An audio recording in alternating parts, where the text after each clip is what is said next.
Coming to you from all over South Texas. We've got folks up in San Antonio. We've got folks all the way down less than 3 blocks from the Gulf of Mexico. That's me. It's the Smokin Gunz podcast. I'm getting more and more proud of being on the coast as it gets closer and closer to summer. It's fun to be on the coast. We are the Smokin Gunz podcast. We are a podcast that deals with football in San Antonio, professional football. That's all inclusive. We cover the XFL, the San Antonio Brahmas. They're in their off season right now, so we won't be doing a ton of XFL Brahmas talk, but we are fans of the Brahmas before they were the Brahmas. We're fans of the Brahmas back when they were the Commanders. We're fans. Oh, way back. Way back. We also covered the San Antonio Gunslingers of the National Arena League, the 6-1 San Antonio Gunslingers, top of the league. Yeah, baby. And showing you why yesterday they win 44-33 over the Orlando Predators in the Freeman Coliseum yesterday afternoon. If you weren't there, and judging by attendance, a lot of you weren't, where have you been? Let's get in the building, folks. Come on.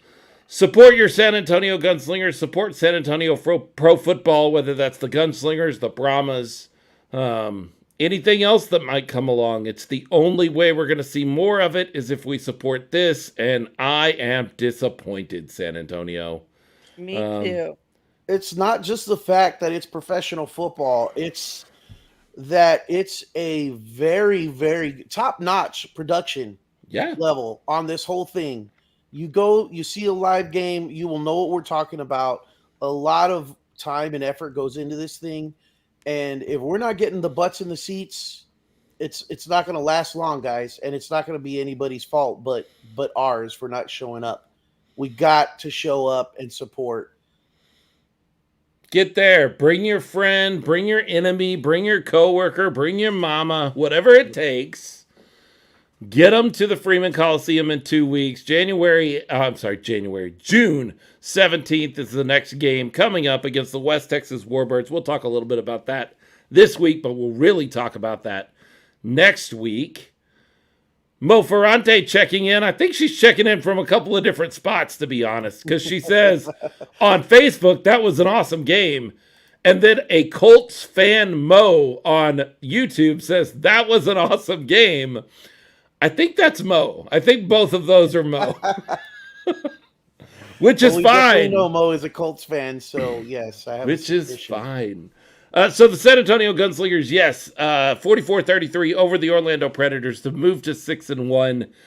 Kind of a get-right game in a lot of ways. They struggled mightily against Jacksonville, but frankly, they had struggled the 2 weeks before that, 2 games before that.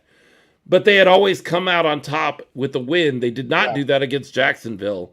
This was a much better showing than any of the last 3 games, I felt like.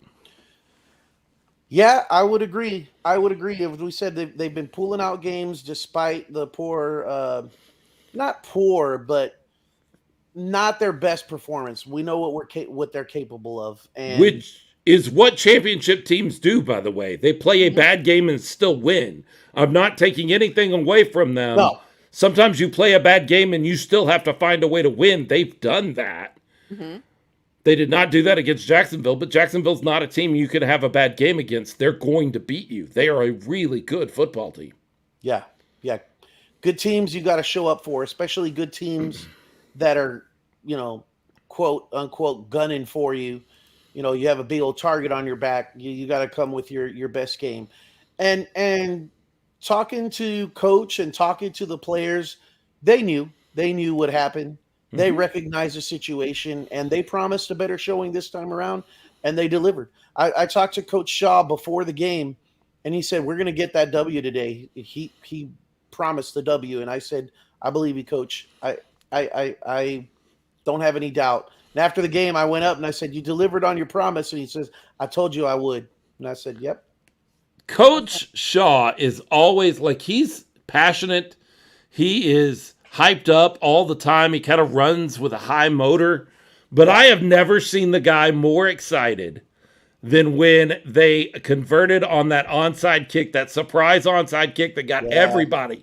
Yeah. Everybody watching the game, no matter where they were, was surprised by that onside kick. And boy, he was stoked.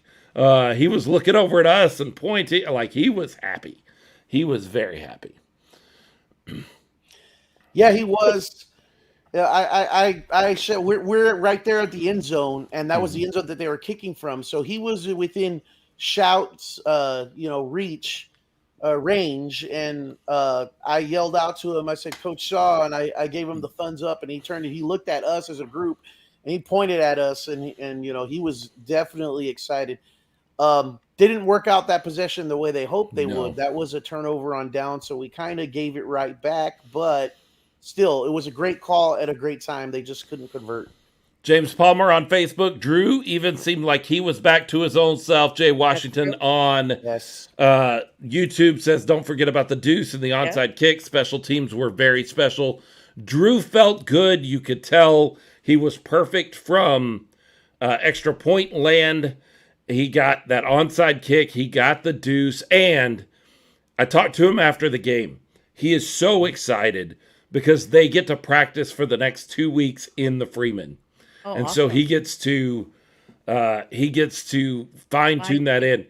If you'll remember correctly, last year at the end of the year, Drew was excellent. Yeah. That was when they also got to practice in the Freeman. So he gets an opportunity to just kind of tune things in a little crisper, a little clearer over the next few weeks as they practice inside the Freeman. He is very excited about that. He likened it to Sorry. Go ahead, RC. The team really gelled together this game. They were like in sync. I felt that way, at least from my position. Yeah, definitely a lot more in sync. You could tell that they were a lot more prepared for this game. Maybe not more prepared, but just focused. Like they came out with a determination to make a statement. They knew. I mean, you're 5-1, and you hate calling a game a must-win, but that was a must-win game. They had to come in here and they had to make a statement to the rest of the league and to themselves that the 5-0 wasn't a mistake. It wasn't just you won all these games, but you only won them by 1 point or 2 points, differential, and they were just a result of the circumstance rather than the talent and the ability of the team. So this was a must game. They had something to prove. They came out like they did. I was going to say Drew kind of likened the practice situation to being able to now practice in Freeman Coliseum to like golf, where you go to the golf range, you're hitting the ball rather than actually being on the course. Right. He said it's a lot like that, and that makes a lot of sense. I think what he actually said is it's the difference between playing a golf simulator at home. Yes, you're right. Like with the big screen, you used to go into I don't know, Oshman's, and they used to have these golf simulators. He said it's like playing on a golf simulator and then going out and actually hitting a ball on the range. It's that kind of difference for him. Plus, it was Don Rackler's birthday, so they had to get a win. You're right. I mean, they had to, right? I mean, when it's the boss's birthday, you got to give him you got to give him a gift, and that gift is going to be a win over Orlando. I think a lot of people around the NAL may look at this and go, San Antonio is supposed to be good. Orlando is not traditionally. Obviously, this is the way this game should have gone. Know this, that Orlando team is better than you think they are.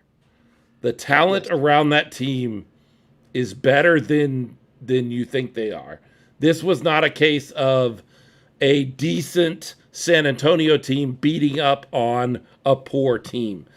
Orlando's not a poor team. They're a well put together team that for some reason has a losing culture around them. And so you just kind of think, well, they're a losing team. They're not.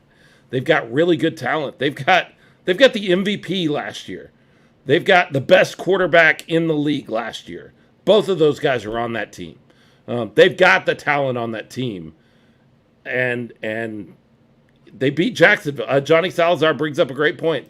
That Orlando team, not even this Orlando team, they've added pieces since they beat Jacksonville earlier in the season. Now, a Sharks fan would say, well, so has Jacksonville. That's the way this league works right now. Everybody seems to add pieces all season long. Plus, they have Prince, an old commander. Yeah, Darius Prince, Right. old commander. I mean, they've got some offensive firepower there, and they held them. I don't care which team it is in the league. When you hold a team to 27 points in arena football, you're doing something right. Right. Right. Yep. Yeah, it was a great game. It was exactly what they needed. They had to get right in this game. They had to dominate this game, and I feel like they did. Final score is 44-33. Leo just kind of alluded to the fact that it's really 44-27. They scored 6 points in the very last play of the game that meant nothing to anybody. They scored them. They're on the board, and they count. I'm not taking that away from Orlando at all, but nobody cared if they scored that final touchdown. Like, nobody did. It The didn't matter. NAL doesn't seem to care because on their website the score is 44-27. Oh, really? on the official NAL website. So they don't- You're right, it is. I'm looking at it right now. You're right, it is. 44-33 was the final score. At least that's what I understand it as. They scored that final touchdown, no extra point, no deuce opportunity. So this is exactly what they need. Now they get a bye week. They get to rest up a little bit, get right a little bit, practice there in the Freeman, and then West Texas comes to town, another team that I think a lot of people will look at and go, well, San Antonio should beat West Texas. You're right, they should, but West Texas is not a pushover team either. No. They really kind of took it to Jacksonville. Jacksonville had all they could handle. Jacksonville won the game and won it handily and all of that, but West Texas was not going to hand that game over lightly, and they're not going to do that when they come in to San Antonio either. Mitch Kidd is turning out to be a great quarterback in West Texas. He's played 2 games, and they've looked great. They've looked great both times he's played. Yeah, they definitely, as James Palmer said, they're playing better every week. They've definitely seemed to show a week-by-week improvement. I don't think they're a team that anybody really counts out or wants to play on their, any given week. They're tough. They're a good team. I've said all year long that West Texas' trajectory looks a lot like San Antonio's trajectory last year. And if that's the case, as we get into this back half of the season, they are a dangerous team. Yep. Because they will become that team that you just don't want to play. You just don't want to see on your schedule. And they're coming into the Freeman on the 17th for the second half of the battle for Texas. There's a lot of debate right now. Not a lot, but there is debate right now about what we're going to call this series. I'm kind of settling on Battle for Texas until I'm told by the higher-ups that I have to call it something else. I heard Wild Wild West. Yeah, the Wild Wild West something or other. Yes, that's out there too. So on the Jumbotron, they actually had a announcement for the game, and I think they had the billing up there. I just don't remember what it was, but it seemed like they had already billed it something. I believe they are billing it as the Wild West Shootout. Okay. That sounds like it might be right. Which I don't hate, I like it. but I kind of caught on to Battle for Texas early on, and I'm kind of riding that until the bosses tell me something different. And speaking of, he checks in right now and says, "Look in your game program. It's the Wild West Showdown, Wild West Shootout, I believe is what it was. I think I was right. Showdown or Shootout? Let me know, James." The boss is letting us know what we call the game. That's the way it works. Hey, he's the boss, so Right. He's in charge, man. Yep. He's, I'm not not going to gonna upset that guy. yep. I will say one thing about this game, though. This is going to be a good test for the Gunslingers because this game is going to be very similar to a situation against Jacksonville where they're going to have a big old target on their back. Mm-hmm. Because of this showdown for Texas, you don't think the Warbirds want to make a statement. Also, they have the added incentive that they took that tough loss at home to the Gunslingers just a couple weeks ago. And it was a very narrow victory for the Gunslingers. It was a close game. Yeah, it was closer than it should have been. Yeah, it was. And so they have that much more incentive. They're coming into this game very hungry for a win. Now, the last time a team came in really, really hungry for a win, the Gunslingers didn't do so well. So let's see if they've learned something for that game, because it's really the same type of scenario for this game. Well, and somebody said it earlier, and I'm looking for it right now. Somebody, I want to say it was James Palmer. It was James Palmer. He said, look, as bad as it is, I think they needed that loss last week to Jacksonville. Yeah. I think that's right. I've talked about this before, probably not on this show. Maybe it was in the Commander show. I don't know. I've talked about this is a big thing that I kind of harp on and beat on. Teams do not need to be undefeated late in the year. Like, you don't need to carry that. You need to lose a game. One of the best things that can happen to a college basketball team is for them to lose a game late, go 30 whatever games with wins, and then right before they get into their own conference tournament or in their conference tournament, lose a game. Get knocked out of your conference tournament. That way, when you get into the 64, when you get into the NCAA tournament, you realize you're not unbeatable. You can be beaten. Yep. And it just changes mentalities. I've watched teams in college basketball turn that loss into what springboards them into a championship run because they get that loss. I've also seen teams not get that loss in the conference championship or in a conference tournament or later in the season, and they think they're unbeatable, and they walk in and they lose to the number 12 seed. The first game. You know, in the first game. It happens. It's true. Yeah. Kadir Chisholm actually said as much after the game. Lilise and I were talking to him, and she said to him, she said, "That's more like it." And he said, "Yes, ma'am." He's all, last week was probably something that we needed. It wasn't something that we wanted. No. But it was definitely maybe something that we needed to kind of get that out of our system. And I said, learn from it. And he said, "Oh, yes, sir. Definitely learn from that and move forward." And she goes, "But no more, right?" And he goes, "Oh, no, ma'am, no more. That's it. That's enough of that." Loss, that's it. Well, because you get complacent. Like, everybody does this. You get complacent. When you start doing things and you're successful every time you do it. For instance, I am teaching a teenage daughter right now to drive. I drive every day successfully, so I don't have to think about how I drive. But my daughter is not successful at it right now. She, she hadn't hit anything yet, but she's not sure of herself behind the wheel. So she has to concentrate on everything she's doing. Right. Yep. And we have to have conversations like, hey, slow down before you make a turn, not in the middle of a turn. I don't think about that anymore because I've been driving successfully for 30 years.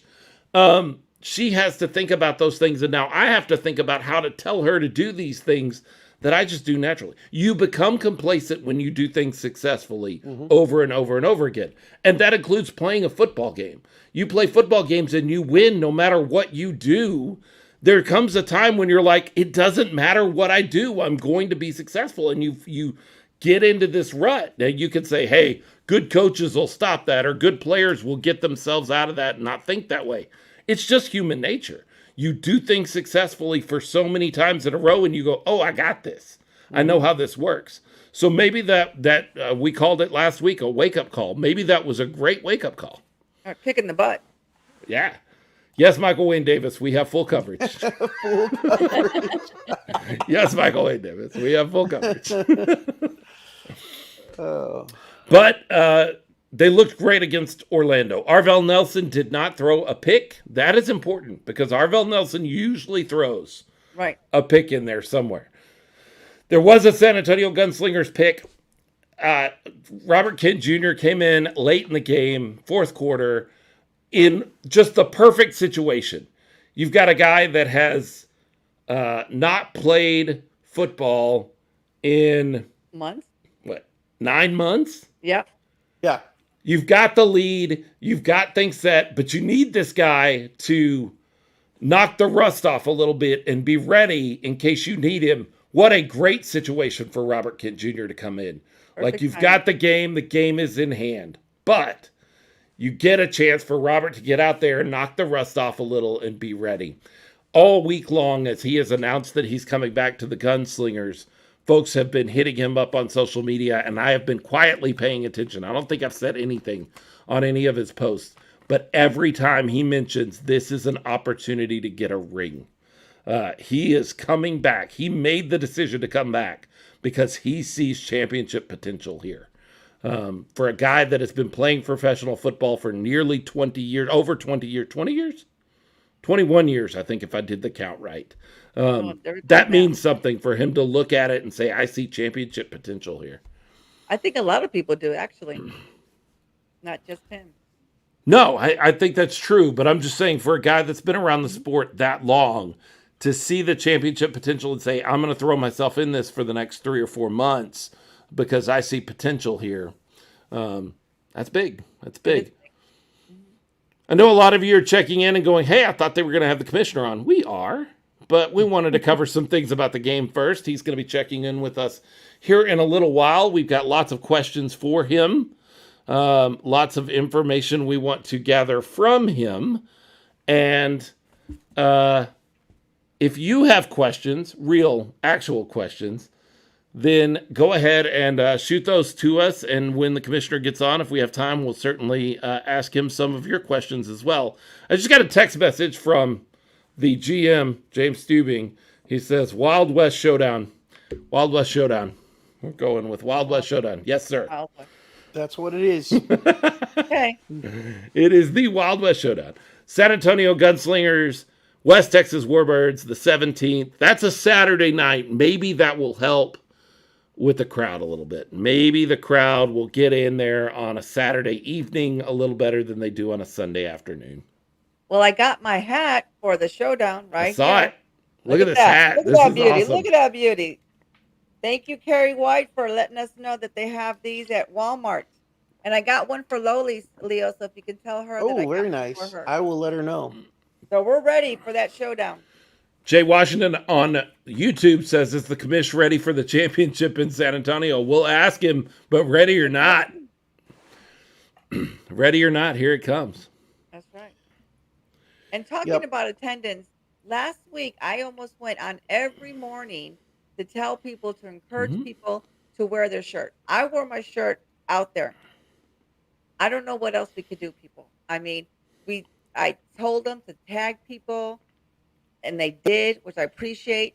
And I will say, I started up the Gunslinger page. I saw that. 146 people joined. So we got to Nice. get busy and start revving that up too. Alex McSwaim checking in on Facebook saying hello. Hello, Alex. Thank you so much for allowing us to use your picture with the commissioner for our promo material. I texted him this morning and said, hey, can I use that picture? Because you look for decent, larger pictures of Chris Siegfried. They do not exist. And I was like, well, here's one with Alex. And Alex is in San Antonio stuff when the commissioner was here last week. Maybe I can use that. So I texted Alex and I said, hey, would you let me use that? And he sure did. So thank you so much, Alex. And he says, you're welcome. We appreciate you, sir. Once he comes on the show, we'll have to take like a screenshot of his image or something so we can have that. Right? Right? And we actually got some good pictures of all of us together at the game.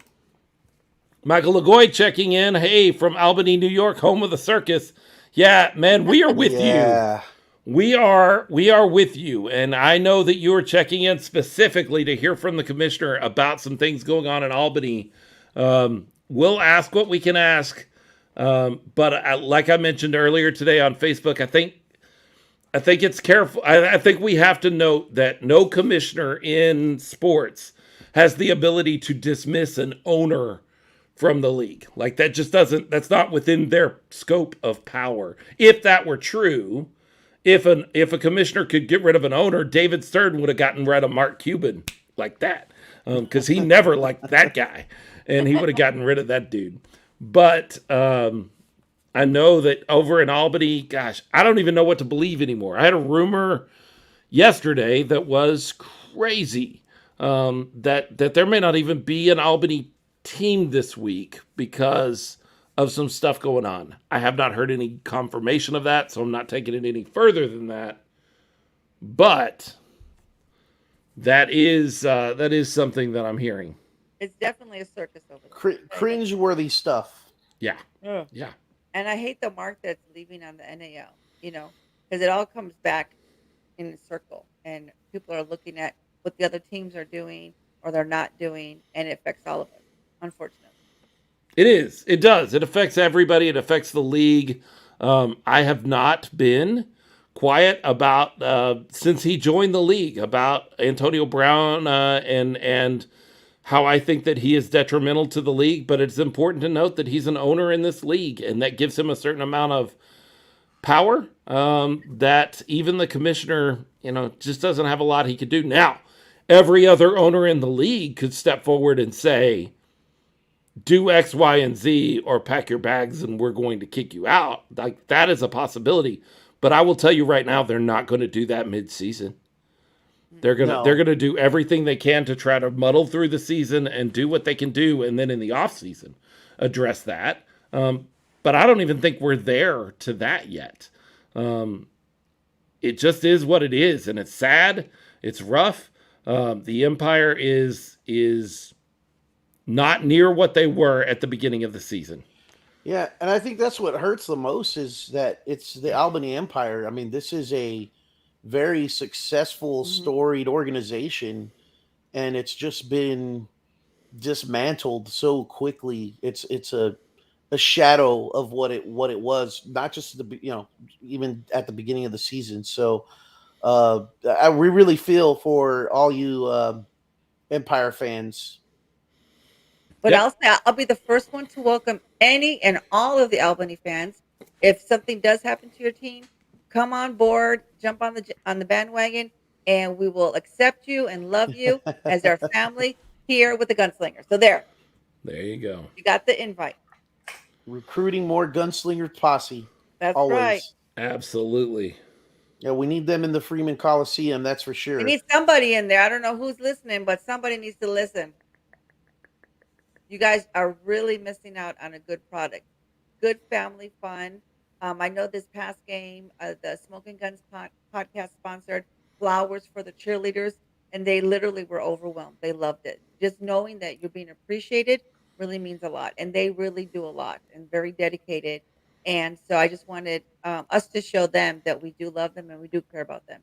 And it's more than just the players, and it's more than just the coaches. It's the super fans. It's Mike. It's Rick. It's the truck team that brought the big old horn that I thought it was a train at first. It's all of them. The parents of the players, their families, their kids, all of us. We need to really help recruit more people so we can increase the attendance, because everyone loves the crowd cheering their name, cheering their number, and we just really need to do that more. Robert Reagan says, even the Warbirds. Even Warbirds fans can join the wagon, except Top Gunner. Hey, if Top Gunner wants to... I like him. If Top Gunner wants to defect, we would absolutely take that on. We would be perfectly happy and we would barbecue him. And we would barbecue. No, we would welcome him into the fan base. Yes, we would welcome him, but I mean, come on, chicken and barbecue, that goes together. I think he's a duck, isn't he? I don't know what he is. I think he's actually supposed to be an eagle, but I keep calling him a duck. He doesn't seem to like that, and so I'm going to continue to do that. Continue to call him a duck then. Yeah. That's what you're going to get when you say you don't like something in your rivalry. We kind of got into it on Twitter a couple weeks ago as we were headed to West Texas, and I said something about you're the third funniest duck I know.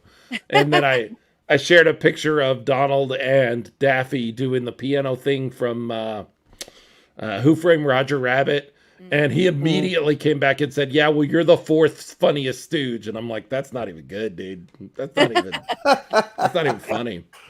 He has to work on his one-liners. He does. Great guy, great. Whoever's running that account is a lot of fun, and Top Gunner is a great kind of thing. I hope that we have that ability soon here in San Antonio. I see other NAL franchises getting started with some mascots. You've got a new one that just debuted this week. He was called Savage over in Carolina, the Cobras. He's interesting looking. I'd be curious to know what people think of Savage. Speaking of people that might have an opinion on Savage, joining us here in just a second, we've got the commissioner of the NAL, Chris Siegfried, jumping in with us. I see him settling in his office. I don't want to turn on the camera while he's still getting settled, but I'm going to let him get set and settled, and then we're going to bring in Chris Siegfried.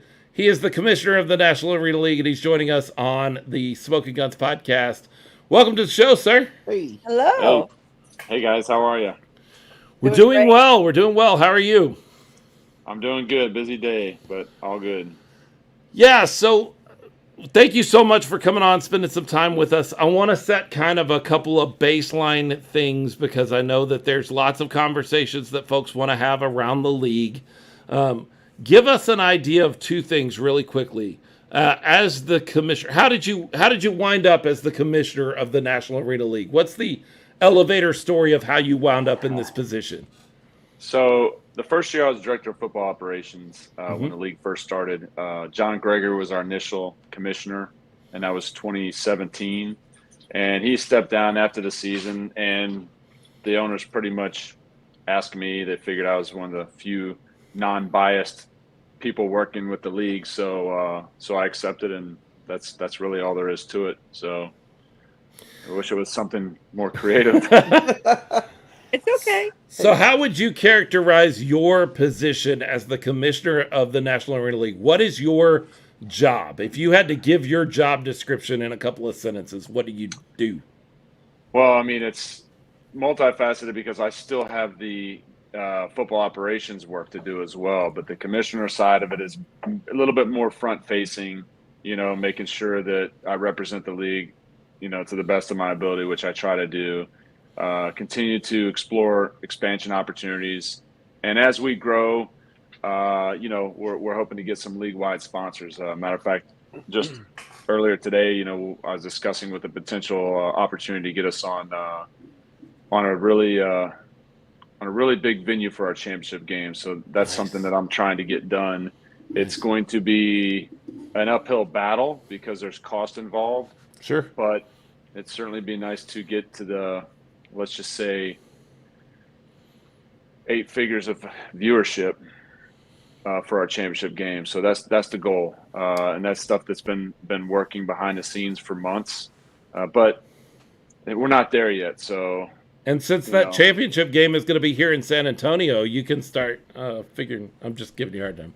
I mean, there's, obviously they're in the driver's seat as long as San Antonio continues their winning ways. They control their own destiny as far as being able to host a championship game for sure. Last sort of baseline question before we get really deep into things. Tell us what the staff you have around you at the National Arena League offices is, because I think people think that you have 8 or 10 people that are working with you to make this all happen. Tell us about your staff. I don't see anybody there. Hey, Max. There he is. Oh, I love Max. Hey, Max. Max just got a fresh haircut. You really do. A lot of this is a one-man show, don't you?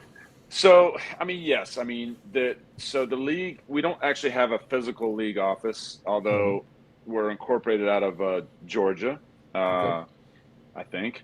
But we have 3 executives that are all team owners. We have Rob Storm, who's the majority owner in Carolina and one of the owners in Jacksonville.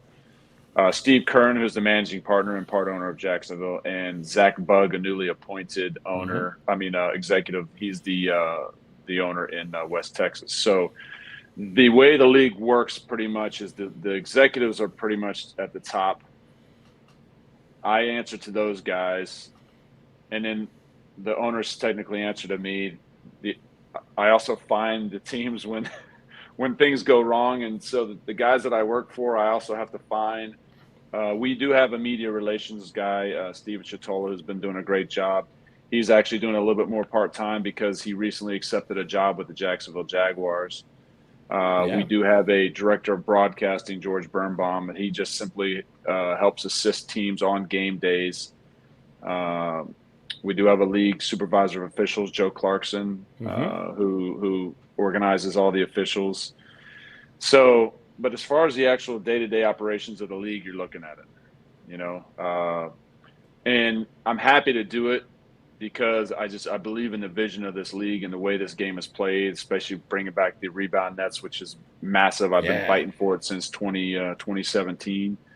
And we're finally playing the game the way it was created by Jim Foster back in the mid 80s on a manila folder at an indoor soccer or hockey or some kind of game up in Iowa somewhere or Chicago. But that's how the game was originally invented, and it's morphed over the first early years in the late 80s, early 90s, and all the rules kind of came into play to protect the players. Now, we took it a little bit further in recent years when we didn't have the nets by adding the deuce, and we took it even another step further by adding the 1 point if you kick it out of bounds. But other than that, the game we're playing it in basically its intended form. So, and now scores are up. Yep. Most of the scores are up and excitement is up. I mean, especially if you're a fan of some Khalid Rashad kid, number 5 out of San Antonio. Oh, yeah. Arguably the most dynamic player in the game right now. He's just he reminds me of a player that played for me up in Pittsburgh that we used to call the joystick, Mike Washington, a kid out of Aliquippa High School and went to University of Hawaii. Very, very similar. Quick, strong, tough, fast. I don't want to put it out there like this, thinking if he was 6 foot tall, he'd be in the NFL. But honestly, based on his size, like, he will probably never reach some of those higher tier levels. Even the XFL, USFL are going to kind of balk at that. The NAL gives him an opportunity to shine. Yes and no. Now, and let me explain. Yes, we give a player like that the opportunity to showcase his skills. But I actually think he's going to get some opportunities. I certainly hope he does because his talent is undeniable. And I say that out of experience. I had a defensive back that I recruited out of Eastern Washington by the name of Isaiah Trufant, who was maybe 5'6", 5'7", but he was special. And when I was coaching him, I was an offensive coach, but I was still the head coach. I had a buddy that was a player personnel director for the New York Jets that I called and said, "You've got to take a look at this kid." And his first question was, "How big is he?" I was like, "Yeah, I don't know, 5'8", 5'9". I don't really know." So I said, "Just measure him with shoes on, and he'll be fine." And he ended up playing 4 or 5 years. Well, now he had a couple of brothers, a younger brother and an older brother that were both a little bit bigger, that were both at some point in time all pros in the NFL. So, but I look at Khalid Rashad and I see nothing but talent there, and it's just a matter of, is he going to fit in every single NFL offense or CFL offense? No, but it only takes 1 or 2 coaches to kind of believe in you to get that chance, even when you're slightly undersized. Sure. But he is, he's special. He really is. That he is. No doubt. You mentioned the talent, but even beyond the talent, there's the heart and just the motor that he's got in him, that undeniable that drive that he has whenever he's, let's mention to Philip this last game. How many times has he gotten to the 1 yard line? And then later on in that game, again, here he comes getting to that 1 yard line, and he just reaches every single time, gives everything, contorts his body to try and break that goal line. Just every time he can get there, it's amazing. He's fun to watch, and both teams. I was at the Jacksonville San Antonio game, and both teams were loaded up with talent. And not to get away from Khalid Rashad, but our league's loaded with great talent. We have, in my opinion, easily the most talent in any professional indoor league out there. And I'll take our teams against any other league out there. There's great talent in the other leagues that I'm familiar with. I'm not taking away from that. I just think that we have more of the great talent. And we definitely have the best quarterbacks in the business. And San Antonio obviously has 2 great quarterbacks now. And, Robert Kent. So I can only say that because I've known him for a long time. I coached against him when he was playing back in the day. And You know, always kind of wanted to coach that young man, that old man. But So he's great, Commissioner- man. I'm happy that he came back to kind of help out San We are Antonio, too. and Yeah. you know, and both of the quarterbacks there in San Antonio are they're just great human beings first and foremost. But they're both big. They're big. They're very big guys. They're both like 6'4", 6'5". Yep. You know, and you know, Arvell Nelson's just been around. He's special as well. I've watched him throughout his career, but more than just how great both those guys are, they're good people, and you know, we have got a lot of great young players out there. So, Commissioner, you mentioned some innovations that the league has rule wise. You know, started with the deuce and then the 1 point. Another one that you know, bringing those nets in and rebounding the ball off the net. How would you say these new innovations have changed the game this season, as far as that goes? So bringing back the nets, you know, the Arena League, which is what I grew up on between the Arena League and AF2, you know, always had the rebound nets, and you know, it's just, when I think about arena football, I compare it to going to the circus, and you want to see the trapeze artist, right? That's the big wow factor. Well, the nets are the same thing to me, to our game, but it makes our special teams massively relevant. So, you know, backing up a few years, and the reason why the deuce came into play is because we wanted to make the kickers more relevant in our league. If you don't have the deuce, then kickoffs, why would you even kick it off to a Cali Rashad for sake of that example? I happen to know last year every team in the league kicked it out of bounds because of that. Exactly. So once the owners spent the money on getting these rebound frames and nets back into play, you know, they were like, well, how do we guarantee that they kick the ball to Cali Rashad? Well, we're going to penalize them if they don't. You know, we're going to penalize them 1 point if they kick it out of bounds. So we want them used, but now our special teams have been such a massive factor in all the games that it just brings that next level of excitement. The kickoffs and kickoff returns are now truly a scoring play. There was a game a few weeks ago where Orlando went to Carolina, and there was 3 back-to-back kickoff returns for touchdowns. Yeah. So let me set this up for you. Carolina scored on a play, and then there was a return for a touchdown by Orlando, then a return for a touchdown by Carolina, then a return for a touchdown by Orlando. So in a span of 4 plays, there was 4 touchdowns. And I've been around the game since 1992. I don't know if I've ever seen that. Now, I coached a game where my team lost kickoffs off the net for touchdowns back-to-back plays, but you know, lost that game by a point. I'm not bitter about it at all. No. I don't think about it. Not at all. That was 2011 in Orlando. But anyway, brought back nightmares there for a second. But it's still just such a great part of our game, the rebound nets, you know, and it just adds another dynamic to our game that's already a great game. So, and then the substitution rules, or what we call Ironman rules, you know, those reintroducing those last year, it does a couple things. I believe it's, you know, looking at the scoring, our scoring has gone up, but it's also allowed for more parity in our league. So you're not seeing, outside of maybe some organizational struggles that affect the team on the field, you're seeing a lot of parity top to bottom. Now you're starting to see 2 teams kind of separate themselves, Jacksonville and San Antonio. Sure. But there's 5 teams fighting for those last 2 spots, and nobody's been eliminated yet, even though, you know, there's a team out there that's trying everything they can to be eliminated. But not Okay. really. But Well, you brought it up, so let's just touch on it, because we got people in our chat and all of that kind of stuff that want to talk about everything going on right now around Albany. And I one wasn't of the referring to Albany, but that's fine. Oh, No, okay. I'm just kidding. And I even got a comment today, and I think he's hanging out in our chat, from somebody that says, can you just tell the commissioner to dismiss AB, just get rid of that ownership group so that we can move forward as a league? I've tried to explain already just before you jumped onto the show that it just doesn't work like that, but you can probably do that better than I can. As a commissioner, do you have the ability to just tell an ownership group bye-bye?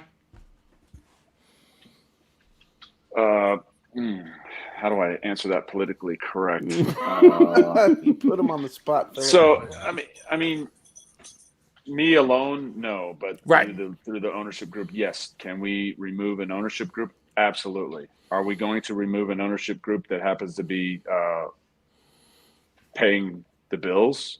No. Right.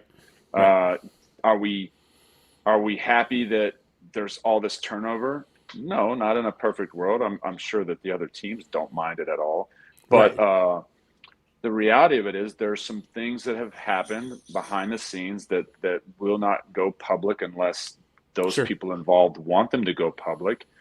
But there's more to the story, and it hasn't been handled perfectly by the sides that are involved in it. But from my perspective, my primary job is to support the Albany Empire the best that I can to make sure that all the games get played, and that sometimes is challenging. But we're not going to just tell a guy that spent more than $1.5 million, say, yeah, sorry, bud, but you can't, your team can't play anymore. That's just not in the cards. I mean, it just, and honestly, it's tough because without Antonio, I don't think Albany plays this season. And that's the reality of it. Sure. And that's the thing that fans may not want to hear. Mm-hmm. But that's the reality of the situation. It was a unique situation that it just was out of everybody's control that was not involved directly in that situation. In other words, it was out of every other team's control, and there were some things that were happening behind the scenes that I wasn't even aware of until they actually happened. And so that kind of dovetails into a question I would have for you. What message do you have for Albany Empire fans that are just at their wits' end right now with the way things are going around their team? Like, what would you say to them? Listen, support the young men that are out there, fighting to win games and entertain you. Support the ownership group that is, I believe, is trying their best to right the ship. I mean, players get cut and coaches get fired all the time. I coached, I got fired. I played, I got cut. I got cut a lot, actually, but I mean, that's part of sports, right? But owners don't get cut, owners don't get fired. Well, maybe unless you're Washington Commandos, but it takes money and lots of money to run these organizations. And is it easy? No. When you're a relatively new league, our league's been around 7.5 years, but 6 seasons, right? It's difficult as we navigate through circumstances that we haven't had to deal with. Every year there's something new that happens that we have to pivot, adjust, and keep it going. But, I'm trying to focus on the big picture while supporting all the teams as much as I possibly can, and taking the public view of arrows that keep coming my way. So, but to try to represent this league the best of my ability. So, and as far as Albany, I mean, at this point in time, Antonio did an interview recently and said he's playing their next home game. So we'll see. Well, he didn't actually tell me he was going to play in the last game. I'll be honest with you. I mean, it was very. I wasn't up there to really experience it. I know there was a video of him at practice, but from what I heard, he literally went out there and did one route half speed. I don't think he was actually practicing like a week and a half ago or whatever it was. But he did an interview recently where he said he's definitely going to be playing. So, I hope that happens. I mean, if that's what he wants. I mean, sure. One of the things he and I talked about when I was up there last time is like, hey, listen, if this is something that you can, use to benefit your organization. If you want to play, the league's going to support you. You want to play. Sure. I'm not going to hold you up, and we Well, won't. That's enough of Albany. Yeah. Let's talk a little bit about something that kind of impacted us directly this week. Ralph Judkins, who is the play-by-play for San Antonio for the Gunslingers, asks, how in the world have we managed as a league to pull game run times down so far? The game this week clocked in at under 2 hours and 10 minutes. I knew I should have brought my sledgehammer. Where is it? So, it's a great question. So, speaking of that, last year we had a game in San Antonio that was 3 hours and 45 minutes. Mhm. And I remember there was a replay situation. There was an altercation on the field. And, it was Sure. just one of those Hot mess. unfortunate situations. And I literally came out of the stands and went in the booth. I was like, okay, what's going on? And they were doing a great job of managing the whole thing. And I was like, listen, we know one guy did something. You ejected him. Let's just give everybody a warning. Let's go. So I think in the past, it's like you want to be perfect in everything you do, right? But you also have to realize, and this is what I tell people all the time. This is a game, but more importantly, it's a show. So we're trying to give the fans a 3-hour action-packed show that's full of football, entertainment, mascots, dancers, promos, T-shirts, music. We want to be the best valued show in each of our towns. So how do we reduce that? One of our officials did an analysis of how much time we were spending on replays of all things, and it's not just the officials part of it. It's the coaches and multiple flags, and coaches would throw flags and say, well, you can't challenge that. Oh, well, I'll just give me my flag back. So we kind of tightened up everything we could tighten up, meaning if you throw the flag, you're using it, right? If you on the cards that the officials give you, on the front gives all their names, on the back, this is what you could review. So that helps the coaches to understand better what can we review. And the officials know they're on the clock, right? Hey, we got to get in and out, make the call. We don't need a 3-minute huddle for a regular penalty, and we don't need it was 6.5 minutes for every replay. Mm-hmm. We took halftime down from 15 to 20 minutes, depending, to 13 minutes, same as the NFL. So all these little things, 2 minutes here, 3 minutes there, they all add up. And now what do you know? We're at 2 hours and 45 minutes. Yeah. So that was really important because, people are losing their attention after 3.5, 4 hours. Sure. We don't want that. We want this game to be a party, and we want you to still have time to go out to downtown to the Riverwalk and go have a good time, or go out to one of these great food trucks. By the way, San Antonio has so many great food trucks. It's amazing. I thought Orlando had a lot of food trucks, but my wife and I were driving around because we spent a couple of days in San Antonio a week and a half ago. And I'm like, there's another one. There's like 10 food trucks, and it's just really, really cool to see I didn't realize San Antonio was such a foodie town, but anyway, For sure. so to answer your question, we just had to tighten up some things operationally, cut down halftime from 15 to 13. Some teams were using the max 20, time in between. The officials are getting the guys out after touchdowns and everything. It's just a minute here and there. It was the difference. It wasn't any one item that we did. That was a long-winded answer. That's Sorry okay. about that. I was going to ask you, where do you see the league in the next 5 years? Great question. If things go our way here in the next few weeks, we're trying to recruit some possible new teams. What I'd like to do, because we've got very strong teams in Texas right now, 2 of them, and we want to support the Texas teams by trying to, ideally add a couple in Texas, but start adding more, some teams to the north in the central time zone to help support and lower down the travel cost. Same thing goes on the East Coast. Obviously it's a unique situation on the East Coast. Albany's kind of up there on an island, Right. but that we need to stabilize the Albany market for sure.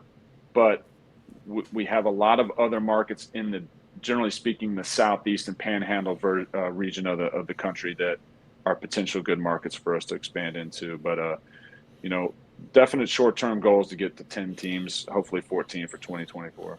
So I know we've got 7 teams. We'd hope to go into the season with 8, but I notice it seems to me like we play an awful lot of games for a small league. Is there a particular reason why we're running an 18-week schedule with 8 teams? That seems So like a yeah, lot to me. so the problem with the schedule being as long as it is with an odd number of teams, you have to have 3 bye weeks. So that extends a 14 game schedule into 17 weeks. So when we lost the Columbus team, and again, that was circumstances out of the league's control. It was Sure. it is what it is. But when you have an even number of teams, you can pack a 14 game schedule into 14 or 15 weeks pretty easily. So with the factors involved with the schedule, number one, and I'll give San Antonio as an example. May is a very difficult month to get a home game at the Freeman Coliseum because, they do all the graduations, I believe, Right. in the month of May, and probably some other things as well. So they literally don't have that option to have games in May. So we have multiple teams, like Orlando's got to deal with the Magic and the Solar Bears. The Solar Bears is a hockey team. Now, fortunately for Orlando, the Magic never make the playoffs, but the hockey team does. So, Jacksonville has a hockey team. Yes, the Iceman. Our Fayetteville friend has a Jim, hockey team. Jim Bernay would love the fact that we mentioned Yeah. his Yeah. Iceman. So when you're dealing with when you're competing with cities that have hockey, which plays 1,000,000 games, and basketball that plays 1,000,000 games, I mean, those are the primary tenants because they're given the arena. I mean, realistically in basketball, what is it, like something like 80, 82 home games or something like that? It's a lot. Or I don't know if it's that many. How many games they play? Like 140, 150? I don't know. 140 maybe. We're not They good play with a math lot. on this It's a show. lot of games. But Yeah, math is They not our play- strong suit on this show. So in hockey, is the same thing. They're playing like 40 home games. They're playing like 80 games. They're Right. just a massive amount of games, right? We played 12 to 14. So, now the reason why we have a couple teams playing 12 and a couple teams playing 14 is right now, scheduling wise, we had to get creative to keep it at 17 or 18 total weeks or whatever. But we have teams like a Jacksonville that want more games. Jacksonville would play 30 games if we allowed them to, because every home game is an opportunity to make money. Right. So, and they are a team that's been at it since 2010, and from top to bottom, they do just a fantastic job. And every team should be modeling their franchise after Jacksonville for the most part. Now when it comes to San Antonio, for example, and the Rackler family and the John Wayne, marketing machine behind it, if you look at San Antonio from the first half of last year to now, it's amazing how much better the show is, how much cleaner the look is, and it's just growing. But same thing out in West Texas with Zach Bugg out there as owner. When you look at the first game to now, it's just amazing, night and day, how much improvement they've made from the first game to the third or fourth home game. So, yeah. I don't know where I was going with that, but That's okay. I have one more question. So what do you say to the people that say that the other leagues and the NAL are in competition? I mean, that's fair. I mean, let's just mention it. There's a couple leagues out there, the CIF and the IFL. I think the IFL does a really good job. They do a fantastic job with their social media marketing. Their website's clean. We take a look at it. I mean, we look at some of the things they do and we analyze them ourselves and say, hey, these things that we want to do. I mean, they took our deuce and they're using our deuce now. I should have trademarked that. That's You my should fault. have. But a lot of fans say, well, why don't you just merge? Why don't you just merge? We've gone down that road with multiple leagues. And, I will say this, though, they play a different game. Right. And, Yep. I've told the owners that if you believe you should merge with those leagues, then that's what you should do. But we play arena football. They don't.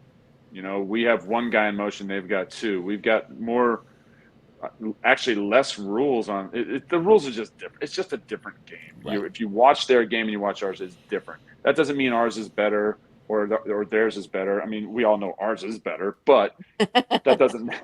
But in all fairness to them, they do a lot of good things, and we watch them, and we study our competition, and we try to learn from them as well.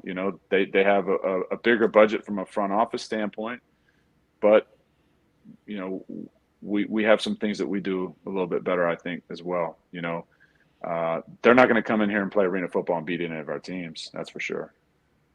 Any of our teams that are currently playing arena football, anyway. Sure. And that's just me being an NAL homer. I'll be honest with you. I mean, I'm confident in the style of game we play. For example, they have a team in their league that used to be in our league that never won a playoff game. They went to their league and won the championship in the first year. Right. You know, and part of that reason is because they had guys that were more suited to that style of game. And in our game, if you don't have that, for lack of a better description, if you don't have that gunslinger at the helm, you're not going to win. Right. It doesn't matter. I mean, you have to have a quarterback that could stand in a pocket and chuck the rock. I mean, and I'll admit that, you know, the other leagues say, well, you know, if our quarterback gets hurt, our season's not over. We can go to local college and find a guy. I was like, yeah, you can. And you can't do that in our league. You have to be a guy that can pass the ball, you know, but the same thing holds true in the NFL. If you don't have a guy that can chuck the rock, you're not going to win. Right. And that's just the bottom line. So, Commissioner, you're talking about the rules being different in this league, kind of making it a different game from others. The fans on here on the chats, they're talking about as far as rules, we were talking earlier about the game times being cut short, that a big part of that being the substitution refs. And then you're mentioning the time being cut down on these games, as well as the necessity of having these longer seasons so that we can get the bye weeks right for the amount of teams we have right now. All of that kind of relates to one thing, the Iron Man football rule. And now having that, I believe that's what we're in this now, a season and a half now, looking at that. What are your thoughts on how that's working for this league? And are we planning to stick with that for the long run, or have there been discussions about going away from that, or talk about that a little bit? So I think it's been really good. So you mentioned one thing in particular, and I'll add to it as well.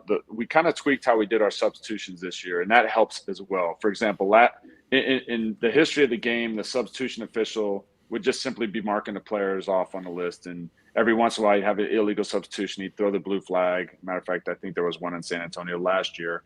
So in effort to eliminate that, we said, hey, like every other sport, you need to check in with the official before you go in, like basketball, right? So now the guys kind of check in at the bench. So that's kind of eliminated outside of the first play in Albany in the very first game of the year where they just filled out their form wrong. We haven't had one substitution infraction that I know of that's stopped a game. Number two, we added a third specialist. Now, back in 2006, we had a season where they experimented with what we call an offensive line and a defensive line specialist, right? So it was a third specialist, right? You have two offensive specialists, two defensive specialists. We added a third specialist. He's got to play either on the offensive line or the defensive line. He can't play DB, can't play linebacker. On offense, he can't play receiver, can't play fullback, can't play quarterback. So he's restricted to the O-line, D-line, and of course he could play special teams. And that also helps our game a little bit because it gets another guy on the field. Well, a guy like Justin Alexander is so valuable. You don't want him playing on offense. You want him on every snap, on every play. Right. And to Coach Shaw's credit, every lineman in the league holds him, and I understand that. But you know, he's that good. But you know, he's a guy that benefits from that substitution rule. Now he's athletic enough; he could probably turn around and be an effective offensive lineman. But you don't want to take him off the field defensively. Conversely, you know, most teams are making their center the offensive line specialist, and that ensures, hey, good center quarterback exchange. You always have that one offensive lineman that you know is going to be in there. And now it becomes more of a, you know, our game is more of a possession game and more of a managing your players game. Whereas the other versions of the game, they get a lot of different X's and O's. They get a lot of different technical stuff from the coaching standpoint, but brings back to the arena game and why I love it so much. I feel like our game is a little bit more artistic. It is different. And the more different we are, the better, because I just don't think fans are all in on the outdoor game being played 24/7. We've got, I mean, you're in Texas, so you got high school football's pretty big there. Yep. College football's pretty big there. Yep. Well, the NFL's pretty big there. Yeah. Right? I don't think people would be – I don't know how many people are going to the other game that's actually indoors but in the big stadium, but it's just a hard sell for me to play the same game outdoors or in a big arena like the Alamo Dome, which is an awesome venue. But to just watch the same game another 4 months out of the year, 4 or 5 months out of the year, that's the hard part that I think the spring leagues always, they're competing with. Well, we're not the NFL, so we're not the best professionals, but we're very good, and we're obviously better than college. We're guys that are fringe NFL players. I think maybe some of those leagues want to compete with the NFL. I don't know. But when it comes to our league, I can truly say we've got the best arena football players in the world. Right. We are the top level. We are the big. Now, eventually, as the fans get more involved, the players' salary. We don't have a salary cap, so the salaries could be whatever the salaries are going to be. But the owners also realize we can't pay hundreds of thousands of dollars to these young men when we're trying not to lose hundreds of thousands of dollars. So, but that's why I love the uniqueness of our game. It is different. Not everybody can play it, but we are the best arena football league in the world. So let's transition real quickly as we wrap up our time here with you. And thanks for coming on and spending so much time with us. Let's talk a little bit about San Antonio specifically as a market. You were part of that, welcoming this team in and this franchise in and an ownership group in last year that had a great idea and had a lot of passion. And then they transitioned and handed it off to a group that has the resources and kind of the skins on the wall when it comes down to marketing and some of those kind of things. And one of our things that we've always said is that the San Antonio Gunslingers in the NAL does not happen without both of those groups that existed. Jason and Hector and what they did to get us here, and then what James and Don and the Racklers and Steubings have done to keep us here and really make it a relevant product here in this market. Is that fair from what you saw from your perspective? Yeah, absolutely. You have to have the funds behind you to get a large organization off the ground, and the Racklers obviously have that. Hector and those guys, Jason, they did a great job of putting it together, and they were thanked immensely from us, from a league standpoint. Matter of fact, multiple teams, including San Antonio, I believe, still go to Hector. Hector's one of our primary uniform suppliers. Yep. So Sure is. So he's might be gone as an owner, but he's definitely not forgotten when we have, I think, at least 4 teams maybe 5 teams relying on him for their uniform needs. And he's been doing a great job as far as that. So, I know that those guys have talked about possibly getting back into it in another city. I don't know if they're going to pursue that, but I said, well, make sure you keep taking care of those uniforms too, because everybody's loving them. Right. So, but yeah, very thankful for the Racklers to take over, and we're very fortunate that they stepped up like that. The whole town of San Antonio and our whole league is thankful for that, and we have other cities that same thing. We can't do it without the owners, and we're not kicking any of them out this year. Sorry, I had to go there. Last thing from me, I don't know about the other two, but last thing from me, I know that in this particular league, and we talked a little bit about your staff and what the league staff looks like. One of the things that seems like it's lacking, and I've been critical of myself, and I'll just be really honest about it, is communication from the league level down to the fan level or to the markets. What can Inside the Walls, Smokin Gunz, these kind of outlets that we have kind of built do to help you and help the league communicate more clearly with fan bases and with potential fans? Yeah, absolutely. You guys have actually given some great ideas privately to me, and we're definitely in the near future, hopefully next year, going to need somebody else on staff that can help control the message, whether it's a full-time social media type and marketing type. There was a fan up in Albany, New York, that pulled me aside one time, and he mentioned that he was extra critical of me. So, which is code for he's been throwing the arrows online at me, which is fine. Sure. I'm not on Facebook, so apparently I don't need to be either. But he made a good comment about the situation up there, and he's like, I saw your statement from the league, and he goes, you really didn't say anything. Well, I said I thought I said a lot. I just didn't say what the fans wanted me to say, I guess. But the one thing I took away from it that he said, which was very good, was he goes, if you could have just put out something early that said we're looking into things. Sure. And I was like, I didn't really think about that. But it was a great idea because the reality of it is every day we're looking into things with every single team, and not necessarily bad things, right? But we're always monitoring situations, assisting teams with whatever the issue is, right? Having phone conversations. And there's so much kind of going on behind the scenes that I think sometimes the fans can feel left out. And that's on me because, I'm just trying to do my work during the week. I'm not thinking about what I need to make a statement because XYZ is going to happen. Last week when I was in San Antonio, my phone was blowing up with news reports out of Albany, and I'm literally out to dinner, and my wife was like looking at me like, "Don't answer that phone." so I didn't, and I mean, and it's tough because it's like all right, what am I missing? What's going on? And whatever. But yeah, I think sometimes maybe we're very transparently. That's first thing the fans need to know. But yeah, if there's a better way for us to maybe get messages out sooner or quicker, or maybe hey, we're looking into whatever the scenario is, but like I'll give you an example.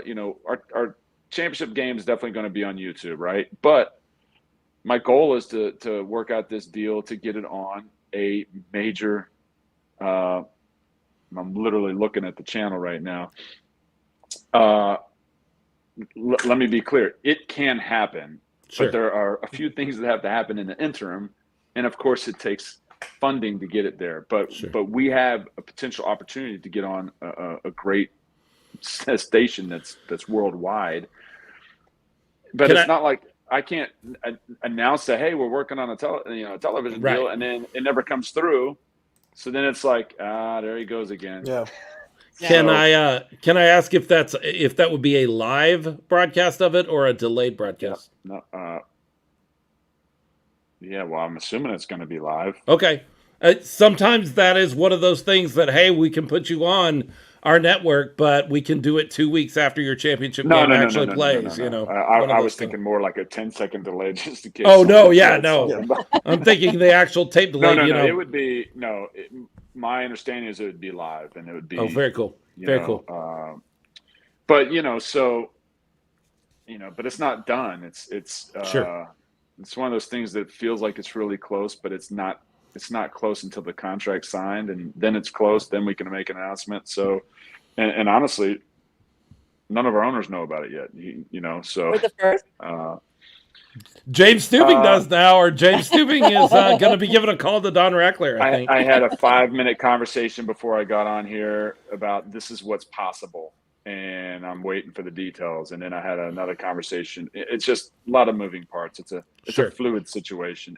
But that's the goal for this year for me, for the league is to, that gives added value not only to the fans, but to the owners as well, because then when you start getting your reach out there from X number to millions, people need to see what a great product that we have. And then once they see it, then they can come to the Freeman Coliseum and sell that sucker out. And, sing Kumbaya to the moon. Sure. Jim Renee has checked in a couple of times on our Facebook feed and asked about your golf game. So apparently he's really interested in how your golf game's going. Well, can you ask them what their handicap is before I respond? You heard it, Jim. What's your handicap? RC, you had something. Yeah, you mentioned that you're a player. So what position did you play? Well, when I was trying to play, it was receiver. So I actually I played Division II ball up in Pennsylvania. I was a Division II receiver, and I was actually a D1 wrestler. So came down to Florida, made the Orlando Predators, and rode the bench. Was on the practice squad all year because they were very good, and I was decent. But I played receiver, played a little bit of DB. I was not very good at defense, but I was a receiver by trade. I held my own. I wish in my mind and in my heart, I was a lot better than what I was. Okay. He is Chris Siegfried. He is the commissioner of the NAL, and some people may not know this. I hear a lot of people mention, Chris, that you are a little bit of a homer for some of the Florida teams because that's where you're at and that's where you're from and that's the connection you have. I have photo proof that you are also a Gunslinger fan. Here you are, right here, in a Gunslinger jersey. Yep. I'm guessing that's your wife with you. Is that right? I hope so, because if it was my girlfriend, my wife would be really mad right now. No, that's not. If she watches the show, no. No, James Stuping reached out with that and said, "Hey, here's something to embarrass him with." There's proof. No, so I got to be honest with you. They could say whatever. I do live near Orlando, right? I have not actually been to a Predators game this year, but my first ever college football game was in the state of Texas. Oh yeah. Really? I happen to live on the same street as one Grant Teff. And in the early 70s, I was a Baylor Bears fan. That was my first love, was the Baylor Bears. So now I often give my parents a hard time. It's like if we never moved away from Texas, I would have been a Baylor Bear. So I do have a funny recruiting story out of Baylor, though. Sure. I sent my highlight tape to Baylor, and they actually responded and were like, best we could do is offer you a preferred walk-on. We don't recruit outside the state of Texas. But I'm like, but I lived in Texas. Don't you remember? And, I told my dad, I said, hey, Dad, preferred walk-on. I believe in myself. I can do it. And my dad's reminded me of how much the tuition was. And he said, you're going to stay private school. So, yeah. But Dad, I can walk on. Sure. But that was my first lesson in economics 101. So I went to a state school in Pennsylvania. So, but no, it was, so I did not show favoritism to the hometown team of Orlando or Jacksonville, but, nice try, whoever that was. He is Chris Siegfried. He is the commissioner of the NAL. Chris, thank you so much for spending some time with us, talking with us. The door is always open, for you to come on and chat with us anytime. I know you're a busy guy, but we love having a chance to catch up with you and find out more about what the league is doing. Great things are happening, man. One more thing, because I always see these players. I always see these players wearing their. I can't. I'm gonna do a flash first, but anyway, I don't want to say what logo it is because they're not quite in our league yet. But that was my championship ring. So. Oh wait! All show right. it again. Show it again. We didn't get a good look. Show us again. I want to see what it's going to look on my gear. Actually, they're not playing in any league right now. This is my 06 championship ring as a head coach of Spokane Shock. Nice. So, Gotcha. Good shot. Love it. I never wear it, but every time I see players at games and they have all the rings, I was like, hey, I got a ring. I'm like, why don't I wear it? And my wife's like, yeah, why don't you wear your ring? But no, hey guys, thank you so much. Thanks so much for coming on and spending some time with us. We really appreciate you. I had a blast. Thanks for everything you guys do. You bet. Yeah, it's like that, right? There you go. Guns up. There it is. See, I'm showing favoritism to San Antonio. There you go. There you go. All right, guys. Such a San Antonio homer. He's Chris Siegfried. He is the commissioner of the league, and we are so thankful that he stopped by and spent some time with us. Hope we got some of your questions answered. I know we got some of ours answered. I've been a little critical, not only here on the show, but live or around the league. I feel like that is something that being communication is something that they don't excel in right now. And I have even offered my services directly to the commissioner a couple of times. That's what he was referencing. Writing some releases and writing some statements for him. He's used a couple of things, and most of what I've sent him, he hasn't used, and that's fine. I just provide it to help and do what we could. Nice to have him on. Mm-hmm. That is something that we've talked about for the entire time in the NAL. Gee, it would be great if we could get the commissioner on, and we did. So check that one off the box. Check that box off. That's done. Having the commissioner on. What's next? Where do we go next? Well, We we need. could talk about the football w- camp that's coming up in June with the Gunslingers. I mean, we can. I was talking about what's our Oh, next goal our as a next guest? show. oh, sorry, Yeah. sorry. Win a jumped ahead. championship. It's hardware. The Let's just do rings, that rings. Yeah, next. he was talking about rings, and I was remembering our discussion at the beginning of the season that this is a hardware season. Yeah, it's hardware season. And I forget who mentioned it, but someone said that maybe that hardware might even extend to some media. So Hey, I even if put we had an the rings. opportunity I'll put it even if we had an opportunity to buy into a championship ring, I would certainly look at that because we are, not to toot our own horn too much. You know I don't like to do that. You know I don't like to toot my own horn. But when it Not at all all. comes down to it, we are the longest tenured folks around the San Antonio Gunslingers. Coaches have changed, players have changed, owners have changed. The podcast has remained the same since the beginning, since 2020. So here we are bragging that we're the oldest. Great. Thanks a lot, Philip. Hey, there's some players. It's true. There's some It's players that have been around. You're right. You're As not long wrong. as Kali we Rashad, Caleb Roller. We could Cody. name a bunch of them off. Cody Brooks, Pierre. Pierre Turner. Lots of guys that have Nico been around. Thomas. But to be fair, Leo, we were a show before the very first signing day, so even those players haven't been around as long You're as we not have. wrong. That is correct.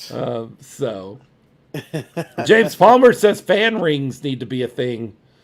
And Alex McSwain says next goal is a show. Bring on AB. Pass. Hard pass. Oh, Jay that'd be Washington entertaining. says George Strait. I'm down with having George. okay. I'm okay I don't with know that. how I would connect it to San Antonio professional football, but I'll find a way if we can get George Strait on the show. Oh, yeah. If anyone knows him or has connections, let us know. No, great to have the commissioner on. It's funny. You can, in a vacuum, talk about what they're doing wrong and what they need to do better and all of those kind of things. And then you get an opportunity to actually hear from him yourself. And you're like, man, they're doing a lot. The idea that the championship game may be on television live is huge. I don't think people understand how big a deal that could be. Yeah, that'd be huge. And the fact that he's working on that not sometime, not in a few years, but he's working on that for this year, it's big. That's a big thing to be working on. That's got a lot of moving parts. You don't just call up a network and say, hey, put something on your network. And they go, okay, yeah, let's do that. There's a lot to that. Alex McSwain says ESPN 8, the Ocho. Yeah, maybe. But hey, it's not strictly on YouTube at that point. So It seems like he has a lot on his shoulders. He's wearing many hats, and he seems very passionate about the league and about the game. So I saw like a different side of him, that he was really personable, very talkative, willing to answer all the questions. He didn't like sidetrack or anything. So I appreciate that interview. I think it went really well. well, and the game is getting better. The NAL version of the game is getting better. The net's in place, which you brought up, Leo. All of these things that they've improved on.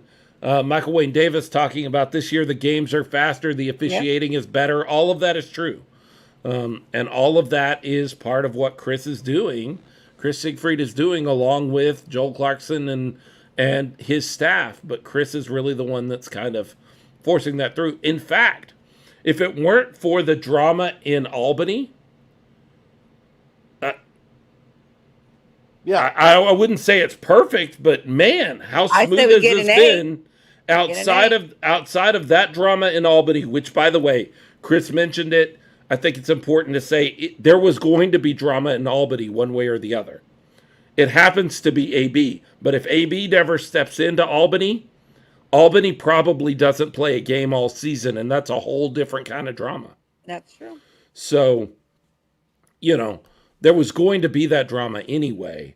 But aside from that, flavor. things have been smooth. Things have been really smooth. yeah. Well, he said it, and I think he means it, and I think it's his goal to get the league there and keep it there. He said this is the best arena football league in the world. And I think he truly believes that. He's right. Look, I've Yeah. turned on some IFL games. I've turned on some CIF games when I just am looking for something to watch and something to do. I can't get into it. It's not interesting. The game is different, and our version of the game is better. Like, he kind of joked about it and said, we got the best version of the game. Ha, ha, ha. Just kidding. No, not just kidding. Like, we've got the best version of the game. It's exciting. It's tight. It's fast-paced, certainly this year. I like what the NAL is putting together. I'd like to see us get about 3 more teams. And I would still like to shorten up the schedule a little bit. 18 weeks is a long schedule. That's a long, long schedule. And that's before we get into playoffs and championships. We've got an 18-week schedule. So, Philip, if you had to pick one city to expand to, what would be your city? And then Leo. Go ahead, Leo. Why do I got to go first? All right, I'll go first. one I'm going to say city Chicago. I would love to have a team in Chicago. So that's boom. I could go Chicago in that family. central time zone, but that's still a long way away for the San Antonio Gunslingers and the Warbirds to have to travel. So I was thinking more, to keep that as the commissioner said, as Chris said, to keep teams and have the level of stress of travel for the Texas teams. I was thinking like maybe Oklahoma City. Yeah, immediately what popped to mind was Oklahoma City or Tulsa. I know Tulsa has an IFL team, but Oklahoma City or Tulsa. I love Johnny Salazar's idea of New Orleans. I kind of like that a lot. I could go there. James Palmer says Dallas or Houston. Big cities. I don't know that big cities play well for arena football. Like, that's been tried and kind of failed. But smaller markets, Fayetteville. I mean, look at the markets that we're seeing right now. Jacksonville, Fayetteville, Orlando. These are mid-level markets. They're not Dallas. They're not Houston. They're not Chicago. Sorry, RC. They're not these large, huge metropolitan areas, but they're places where, a niche sport like arena football could really be successful. If we ever get over to the West Coast, I'd say San Diego. I know they have an IFL team, but San Diego would be nice. Somebody says Omaha. Pro Arena Talk says Omaha or Wheeling or Columbus, Georgia. These are all decent ideas. Yeah. Yep. Bring them on. Oh, I'm sorry. They're not all decent ideas. Austin is not a decent idea. No. Well, I think the comment was saying don't say Austin. But somebody popped most in. People agree. Michael Wayne Davis, Austin sound. Oh, wrong league. Yeah, I'm not a fan of having one in Austin. That's just not a thing I want to see. I'm interested to see where expansion goes. I really wish Columbus had stuck around this year. I think 8 teams fits better, works better. But Birmingham or Huntsville. It's not a bad call. Not a bad call. Mobile would be another place that I think would be kind of the right sort of size to grab onto a team. So these are all great ideas. Send them to the commissioner. He's got Twitter. You can just hit him up, direct message him on Twitter with all of these ideas. He's gonna love that, Philip. Well, he's an engaging guy. I don't think he's. The Omaha Beef. Michael Wayne Davidson says the Beef need to come to the NAL. Man, I'd be all for that, but they are a tough team. Even over in the CIF, they are a tough team. They're a really good football team. They come over here and they might Waco. No, not Waco. No, not Waco. Now you've gone the other direction. You went with Houston and Dallas, and now you're going with Waco. Okay, somewhere in the middle of those two. That's what we're looking for. And no more in Texas. Like, we got West Texas. We've got San Antonio. I don't know that we need more in Texas. I would have said Oklahoma City or Tulsa. And you may think that's weird because you're like, wait, Philip, don't you hate Oklahoma? Yes, I absolutely do. And that makes them fun to hate. That makes an Oklahoma City or a Tulsa team fun to hate. And I'm all for that. I'm all about that. Norman, put one in Norman, Oklahoma. Right next to OU. Get some college kids in there for the game. Let's do that. Yes, Michael Wayne Davis. I know Tulsa has an IFL team. That doesn't mean they couldn't be an NAL team. We can grab them. We can grab them. Chattanooga, Tennessee, says Mo Ferrante. Oh, I like Chattanooga. I think it's key if they have That's a good one. cities where they have a big college population, because I think some of the players from the college level would fit right in with the NAL. The college population, maybe military bases. I know Fayetteville. I'm very shocked that Fayetteville doesn't do better attendance-wise than they do with the base being right there in Fayetteville. What about an NAL team down in the valley? I can handle that. Like McAllen. Yeah, McAllen would be a How good about place. Corpus? Yeah. I like Corpus. Corpus is too close to San Antonio. How about Palacio? I'm down. Let's do it. We don't have an arena. You'd have to He'll build be it at here. every game there. You'd have to build the arena, but I mean, other than that, yeah, let's do it. And it's Palacios, by the way, not Palacios. I say What are you doing? Palacios. It's Palacios. Well, if you Depends who you ask. pronounce it the correct way of the word, it would be. But they don't. Okay, Palacios, yeah. we're by far we're not the only Texas town that spells it wrong or that says it wrong. But we do. You know, like Lakey is not Lakey. Bernie is not Bernie. Like there's plenty of those that you look at and you're like, that's not what that says. Yep. Or nope. Bear, BXAR. Yeah, Bear County, Bexar County, Las Cruces, New Mexico would be fun. Oh, I would like that. Albuquerque would be fun. Mm-hmm. That would be. Albuquerque would be a lot of fun, and you could tie in some Breaking Bad stuff. It'd be great. I'd be a big fan. Green, pronounced green when it's not spelled green. Yes, Jay Washington. That's exactly the kind of stuff I'm talking about. Oh, James Stubing, the boss, checking in, and he says Lake Charles. I'll go there. Lake Charles would be a lot of fun. Lake Charles would be great. Does So the Senate know something we don't. Maybe. I don't know. I don't know. You're right. Alex McSwain says there is an indoor team in Albuquerque. You're right. The Duke City Gladiators are in Albuquerque, I believe. And they don't do anything with Breaking Bad. How ridiculous. Anyway. So the Gunslingers are 6-1. Mm-hmm. Yep. Is it too early? Look, the team's not going to do this. The players aren't going to do this. The coach certainly isn't going to do this. But we can. Is it too early to start thinking about who we would rather see in the playoffs? It's not too early for us. It's definitely. Possibility. No, You don't want players like the people you just mentioned. You don't want them thinking about that. But No. the fans, yeah, we can have fun with course. that. Why not? I'm all in right now. Fayetteville is in that 4th place position.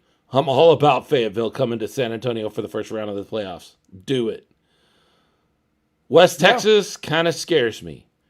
Orlando, they have potential. Fayetteville, I mean, they got Rakeem Cato.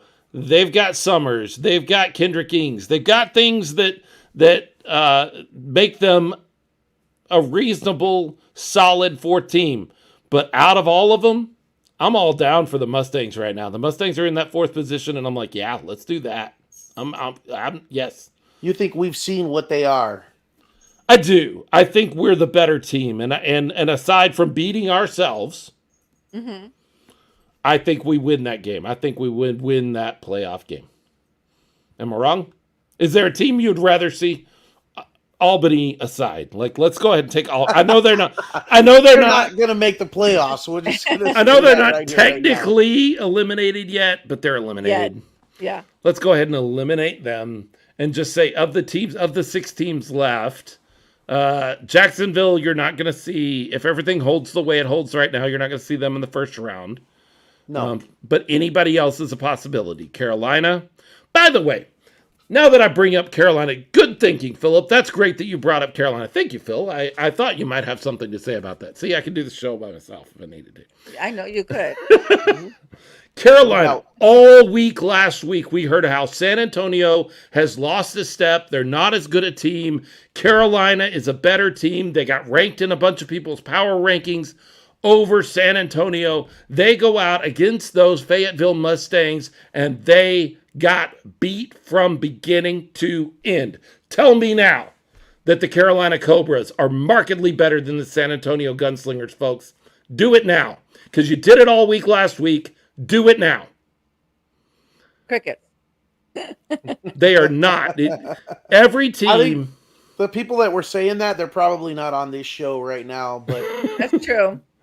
Yeah, but they're going to hear it. They're going to hear it. Yeah. They're going to hear it. They're going to be looking around for NAL content, and they're going to run across it. And if you were one of those folks that was all about, Carolina is coming on strong and San Antonio is fading, it's clear that Carolina is better. And this is the kind of stuff I saw all week last week. Say it now. You said it then, say it now. Like the Gunslinger said at the beginning of the season as they started ripping off win after win, keep that same energy. Mm-hmm. If you were so sure that Carolina was markedly better than the San Antonio Gunslingers, I want you to keep that. I want you to keep that idea in your head, because I think it was proved this week that San Antonio, Jacksonville even kind of struggled with West Texas. Mm-hmm. San Antonio, Jacksonville, and Carolina, they are the three best teams in the league. I don't think there's any doubt of that. But I don't think there's any division between. I think any one of those teams can be the victor in a game between those teams. I don't think any of those teams rises markedly above the others. I think all three of them rise above the rest of the league. But those three teams, it's like 1A, B, and C to me. Like they are separating themselves. Absolutely. And which team would you say, besides the San Antonio, if we conclude ourselves, has the highest attendance? Jacksonville. Yeah. Jacksonville, clearly. Oh, yeah. Oh, they're killing us in attendance. Killing us. Killing us. Oh, come on. Killing us. Yeah. San Antonio attendance has been bad. Like I have not liked what I've seen in the Freeman. I don't understand why. You can't blame the team. There was a time that we used to look at attendance for Gunslingers games and go, yeah, but if they could do this, and if they could get on that, and if they could be part of, and if they could get radio commercials, and if they could get on talk radio, and look, you got Chris Duell talking about you on WOAI. You've got both of the sports talk radio shows, radio channels doing weekly interviews with your head coach. You got billboards all over town. You've got radio ads running all the time. I think they've even got some TV ads running. I'm not sure. You've got social media going off. You can no longer look at the Gunslingers and go, well, if they were just doing a better job getting the message out there, maybe we would see more. Mm-hmm. That's just not the case. Now it's on San Antonio. Now it's on the San Antonio football fan to me, because they're just not getting out there like they should, and they're hearing about it. The message is there. Yeah, and what Robert Rankin says on the chat there, and they're winning. Exactly. They're 6-1 and still struggling. Now, scheduling has not been kind. No, we'll give them that. It hasn't.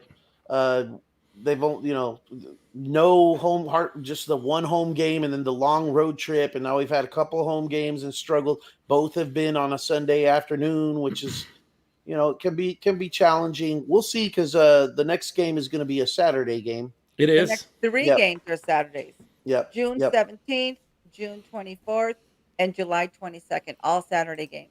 So I'm hoping, and I think it's just a slow roll, and we're going to start to see it kind of pick up, and it's going to explode, especially if they keep winning games, which I have confidence that they will. Mm-hmm. But yeah, up to this point, definitely very disappointing in as far as the attendance for these games. Right. Everyone who's there is having a great time. Everyone who's there. If you talk to anybody, I've talked to so many people that, that are repeat comers, people that have just gone for the first time. Everybody's having a great time. Johnny Salazar on Facebook says NFL games are on Sunday. Yeah, this ain't the NFL. Let's not use that metric and go, hey, they can draw for the NFL on Sunday. They can draw in the middle of a snowstorm on a Thursday night in the NFL. It's the NFL. Like, people show up for that stuff. So let's not use that metric. It's not fair to the NAL to say, well, the NFL does it. Why can't it work in the NAL? It's not the same. It's not the same measuring stick at all. Johnny might mean it where he's calling out the fans and saying, you make time for the NFL games on Sundays. Oh, that's true. No, you're not wrong. For the Gunslingers, yeah. Mm-hmm. You're not wrong. Yep. But I've been disappointed. I really have. Me too. I showed up on Sunday hoping. I mean, I drove I furiously drove. I made a 3-hour drive in 2.5 hours. Oh my! Like, Yeah. I did everything I could to get there as quickly as I could. I walk into the doors of the arena. I walk in the back there because I'm special, and I get a Yes, you are. special parking pass. But I walk in the back there, and I walk into the stadium, and I'm looking at the crowd, and I'm going, "Are you kidding me? Where is everybody?" Now it filled out a little bit. What, Leo? Right after the first quarter, you kind of look around, and you're like, "Okay, Okay. It's now picked there's up, a yeah. crowd here, but not what should be." No. No, And I wonder. Go ahead. no, go ahead, RC. I was gonna say, I wonder why the fans, and this could just be me, they have like nosebleed seats, which are great, right? You're there.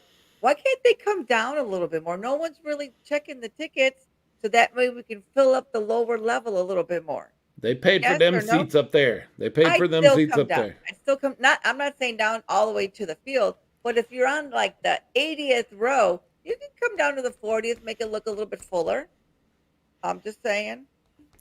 Yeah, I don't know. It's gonna look like it's gonna look, no matter where they sit, because in the Freeman, if they're sitting up in those top levels, up in that upper bowl, it Yeah. looks sparse. But if you moved them all down to that lower bowl is hidden by the upper bowl. It kind of hangs out over it, so I don't know that would look any fuller Well, necessarily. I'm not saying to go to the next bowl, but just to come down a couple of seats, so at least there's not that big gaps. Robert Rankin, if you're still wondering, if you're still looking for reasons to do it, it's very affordable. He took his whole family for $100. Name something you can do with your whole family for an afternoon that only costs you $100. Go. That's what I Yeah. thought. I go to Whataburger and I spend like Yeah. 40 for the 3 of us. Yeah. We splurged today on Sonic for the 5 people in my household. My That's at mother-in-law's least there with me. 200. It was $56 to get Sonic. Wow. Like, and that was one meal. It was over I in know. like 15 minutes. The food was like gone.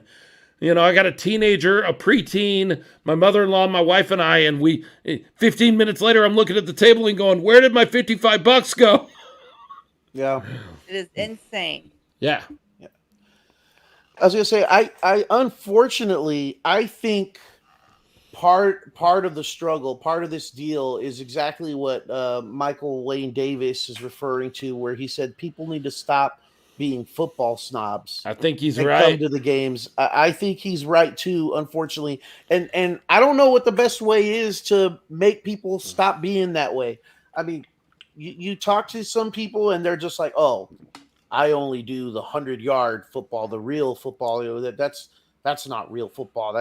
I don't pay attention to that. You know, you hear that from people all the time. I've heard it multiple times, and they kind of stick their noses up at it because it's not what they're used to and what they consider football. But I mean, that's just ridiculous. Yes, it's a different game. It's not the same game, but that doesn't make this any less entertaining. As a matter of fact, it can be more entertaining I would say so. if you really come out and check it out. And then just ask these players, ask any one of these guys that's out there.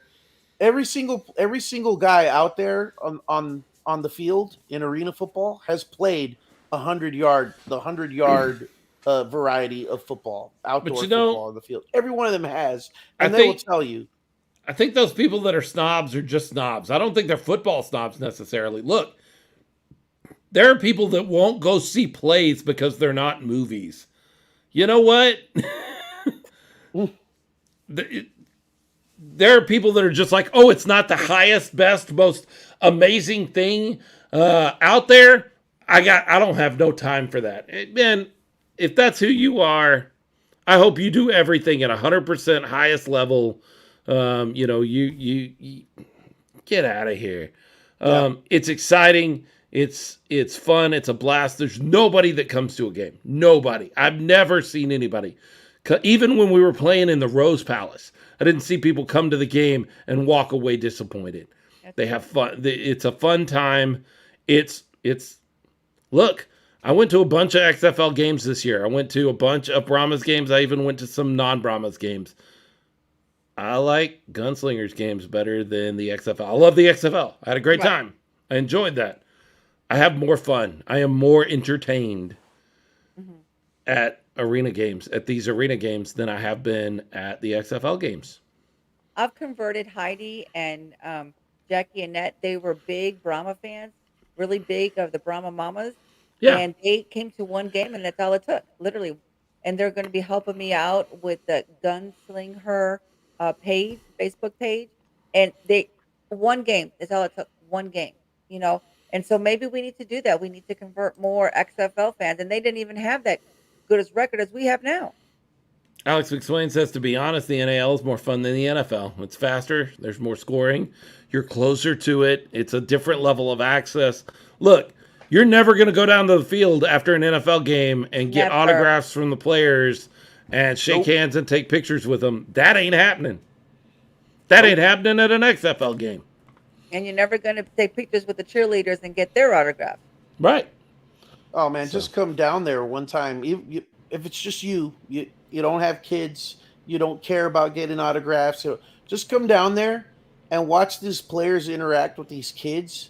And if you have anything of a heart, you're going to see how these kids' eyes are lighting up and how these players interact with them and make them feel special for that moment and stay out there, and lines of kids coming around and just it's a special moment. I mean, it's just a great thing to see when you're out there and just kind of watching everything going around you with all the kids and fans and how great these players are. When, they're tired, they just played a football game, but you wouldn't be able to tell it. Mm-mm. You wouldn't be able to tell it. And, another thing that James Palmer said, well, maybe it's the rules, maybe people just not understanding the rules.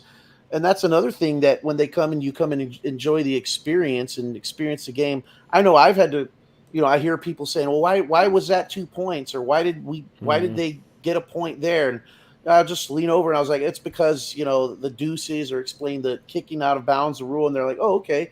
Hey, that's cool. I kind of like that. It takes some getting used to, but it's really good stuff. James Palmer says, so that $10 ticket with fees is like $30 after fees. I'm gonna give you the secret. You want to go to a Gunslinger game and pay the least amount you can? Message the Gunslingers on Facebook or on Twitter directly. Get a hold of them directly. Reach out to them directly. They will get you. Same thing with the Brahmas, by the way. The Brahmas did that for us all season long, where you can get around Ticketmaster. I don't think they're supposed to say that, but I'm not connected to the team, so I can say that.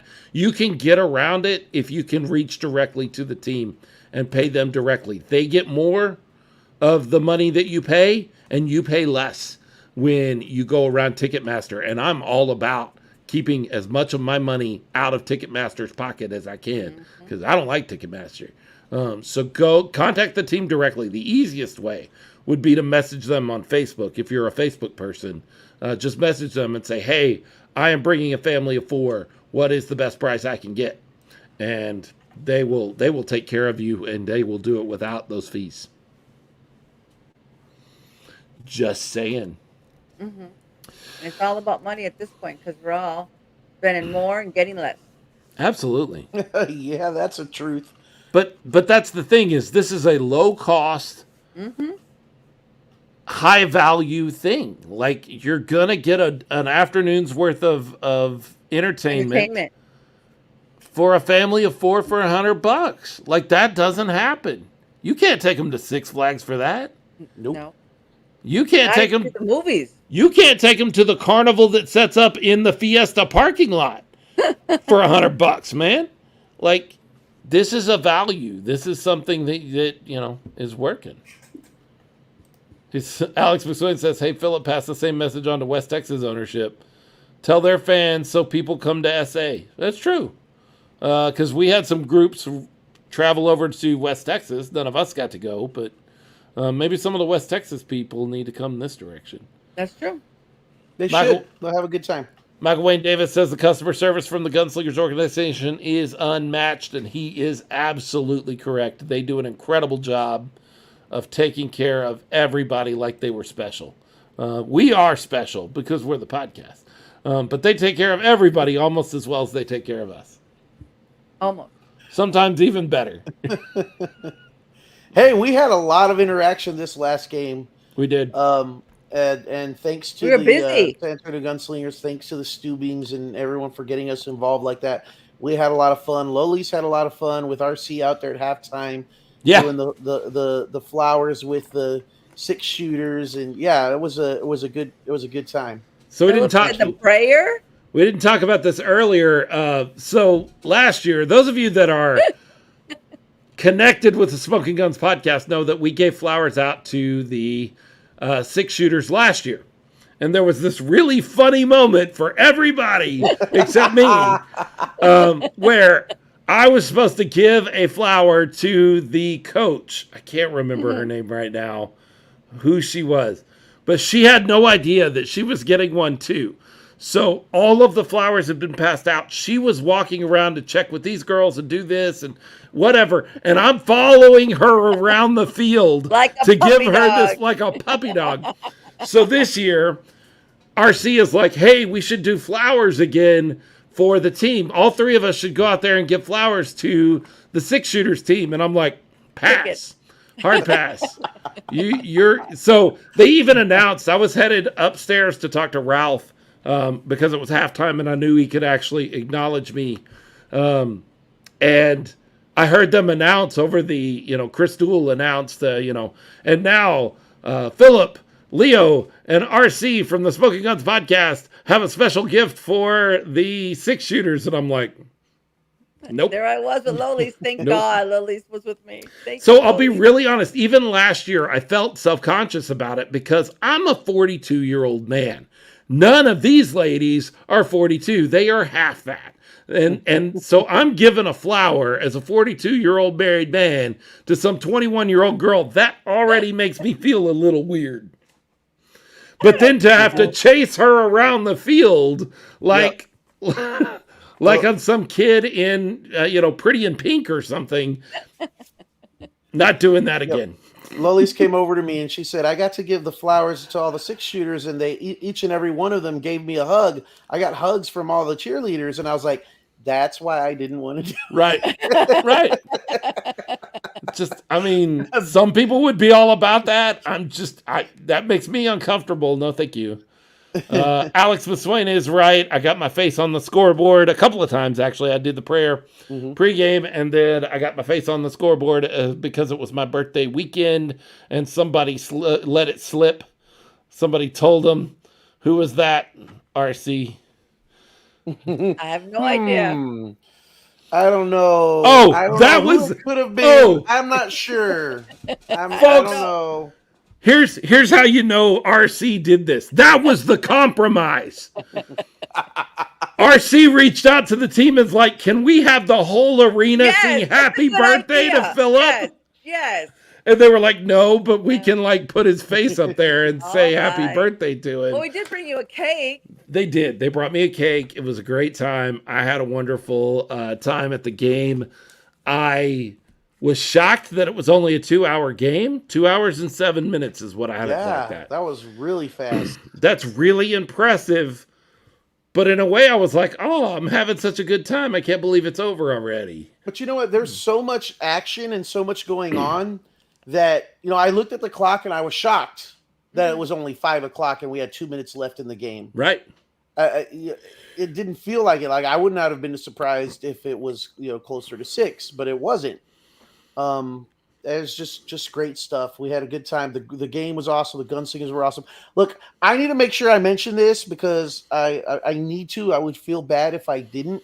We like to give props all the time. We talk a little. We didn't talk too much about the game this time because we had the commish coming on. But I need to give a shout out and a congratulations and a big attaboy to number 21, Thornton Chandler, the defensive back. Mm-hmm. He had an incredible game. We're talking about the rules and using the deflections off the nets. He had an amazing interception, very timely interception as well. He had 4 passes defended where he knocked away some balls coming around and playing defense. I was really impressed with his game, and I need to make sure that I mention that and say he was, for me, he was the defensive player of the game, if not the player of the game for sure. Yeah, absolutely. I agree. Kali Rashad just playing out of his mind. Mm-hmm. Everybody is keyed in on that guy this year. Oh yeah. Like everybody is making sure number 5 is not going to be the guy that beats them, and he is still getting so close. You mentioned earlier, Leo, that he's getting down to the 2 and the 1 yard line, and they are just tightening up because they don't want number 5 to be the guy that beats them. And so number 7 is Arvell Nelson has double the rushing touchdowns of anybody else in this league. Zach Brown is a really good running back that runs the ball really well in Carolina. He has 8 rushing touchdowns. Arvell Nelson has 16, if I do my math right. And I'm not great at math, but our math, anything in that like double. He is the quarterback, and he is doubling everybody on rushing touchdowns. Yeah. And why? Because he's big, he's strong, and afterburner Pierre Turner gets up behind him and pushes him into the end zone. That's why. And it works. Think you were going to give Turner credit. I was going to say, don't forget Pierre's back there just pushing him through that pile. No. Yep. Ralph Judkins, after the game, came up to me and said, I have a new nickname for Pierre Turner. He's no longer Sweet Pea. And I said, okay. And he said, he's Afterburner Turner. Because he just gets in. He gets in behind Arvell and just gives him that extra energy, gives him that extra push into the end zone. I love it. It's exactly true. Jay Washington says, Arvell Nelson, the Jalen Hurts of the NAL. Yeah, but I don't like Jalen Hurts, so I'd prefer we not make that particular that's connection. Just 'cause you're a Cowboys fan. That's correct. That's absolutely correct. 100% correct. That is absolutely true. I don't know if you know that, but I know he's a little biased. Kali Rashad doing ninja flips in the end zone. It was like incredible. A ping pong ball going boom, boom, boom, boom. He's got moves on moves. I mean, there was one play where he like faked out 2 guys. It looked like a sure tackle, and they both took an angle at him, and then he was there, and then he wasn't there, and the whole arena went ooh. Everyone who was there, I'm telling you guys, people that are, you got to be there to see this stuff. It's amazing. Alex McSwain, good to see Robert Kent back. Yes, it was. Yeah, it was good. Yeah. Even though I knew he wasn't going to play or play much, just seeing him pregame in the uniform, just made me feel good. Like, I've been following Robert Kent for 3 years now. He was the North Texas Bull against us in the first year. Last year, he was our quarterback. This year, he is back with us, and it just feels right to see him on the field. James is right. James Stubing, the boss, is right. Drew, we cannot not mention Drew Pearson's game. I went up to Drew after the game, waited in a very long line of kids that were very interested in talking to and spending time with Drew, which is awesome. And I mentioned, I don't think he heard me, but I was like, hey, I guess we need to talk about replacing you every show. Because last week we talked about, hey, is Drew one of those guys that maybe we're holding on to because we love Drew when there are other options out there that might be a little bit better? Well, I'll recant on all that now. I will take all of that back right now because Drew had a spectacular game. Yeah, we were a little harsh on Drew last week because we've seen him struggle to this point. But I think, and I mentioned that to him. I was standing there next to you. I mentioned to him, I said, Drew, it's great to see you. Looks like you're healthy. It's great to see you feeling better. And he said, yeah, absolutely. It's great to be back. And then that's when he mentioned about it. He's really looking forward to being able to practice in the Freeman. It's going to make all the difference for him. Yeah, that's going to be big. That's going to be a big deal. Being able to leave the field there in the Freeman and have our players practice in that facility, it's the key to a home field advantage. To be able to practice and you don't have to translate anything. You don't have to translate the practice field to the arena anymore. It's not, oh, that's right, it's 10 yards and then he cuts. It's to that spot right there that I got to throw the ball to. It's right there where I'm going to pick that block up in the same building. It means a lot, and they have that opportunity leading into the best time of the season. Look over the schedule. I'm gonna pull it up right now. I've almost already got it up. I've just got the whole league schedule up. Leo, Is the I'm gonna. practice open? Can I go to practice? That would be a question for James Stubing. I think we could probably go to the practice. I don't know if it would be open to the general public. Open to us? Maybe. James Stubing will answer that question in just a second, I'm sure. Okay. Here you go, Leo. I'm gonna just give you opponents. You tell me if this is a win or a loss for the San Antonio Gunslingers. Okay. West Texas, home. Win. Albany, home. Win. Win. By a lot. Orlando, there. Win. I'm gonna Carolina, tight. there. I'm gonna say win. That's a tough one. That's going to be a tough game. We're not gonna have a home. That's a possible loss, but that's also a possible win. So I'm going with a W. Okay, Fayetteville here. Fayetteville here. Mm-hmm. Win. So what you just outlined is an 11-1 or a 10-2. That's right. Record. And I'll take either or. 11-1's 11-1 asking a sounds lot. better. That Carolina game, that's a tough one. That's a tough ask. They're capable of doing it, but yeah, we'll say 10-2, but 11-1 is a possibility. Yeah, I think you're right. And if that's the case, one more loss from Jacksonville, and we hold the top seed. Because even if we lose that game to Carolina, I'm like you, Leo. I think that is the biggest test. Now, all of this is considering the Gunslingers keep their head right. Like, that is the key. 1-0. 1-0 every week. We can talk like this. They don't need to do that. I talked to a player this week. I won't say names because I'm not going to throw a coach under the bus. But I talked to a player this week that is not a San Antonio Gunslinger that said their coaching staff is doing what we're doing right now with their schedule in the locker room with the team. They are going through the schedule and saying, win, loss, this is going to be a tough game, all of this. He said, man, I wish I was on a team like you guys have where it's all about this week being 1-0. Yeah, that's not the way to do it. Yep. And so it's telling. We need to appreciate that Fred Shaw and his coaching staff are all about this week. It's all about this week. Who cares what we did last week? Who cares what's going to happen in 2 weeks from now? It's all about this week. So the team doesn't do this, but we get to do this. We're fans. And I'm looking at, even a loss at Carolina, even if we drop that game at Carolina somehow.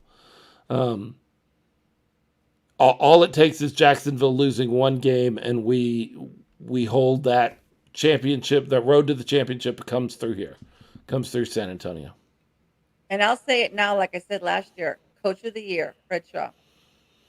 Johnny Salazar is reading your mind because as you were saying that, he said too soon, Coach Fred Shaw for mayor. Mayor. Wow. Okay. I'm saying Coach of the Year, but okay. Sure. Wow, mayor. Jordan Stubing, 11-1 championship at home. I like it. Yep, I like it. Let's do it. Love it. But ultimately, Chris Pearson is right. One game at a time. Yep. That's the way that the team has to think, and we do ourselves a favor when we think that way too as fans. We can dream, we can look out and go, wow, this is all set up really well, because it is. The schedule I just read to you is set up incredibly well for the San Antonio Gunslingers. Yes. The first half, not so much. Second half, yes. West Texas, Albany, Orlando, Fayetteville. That's 4 of the 5 games left to play. Those are all muck teams, what Jim Murnay calls the muck. Those bottom rung teams that are scrambling to try to get to that last spot in the playoffs. That's what he calls the muck, and that's 4 of the 5 games we have remaining are muck teams. that are clawing for playoff position. Yep. Carolina is the only one that you look at and you're like, wow, and it's not here, it's there. We haven't seen them since week 1. That being said, they didn't look good this week against Fayetteville. That's true. That's true. But we didn't look good against Jacksonville, so you don't know.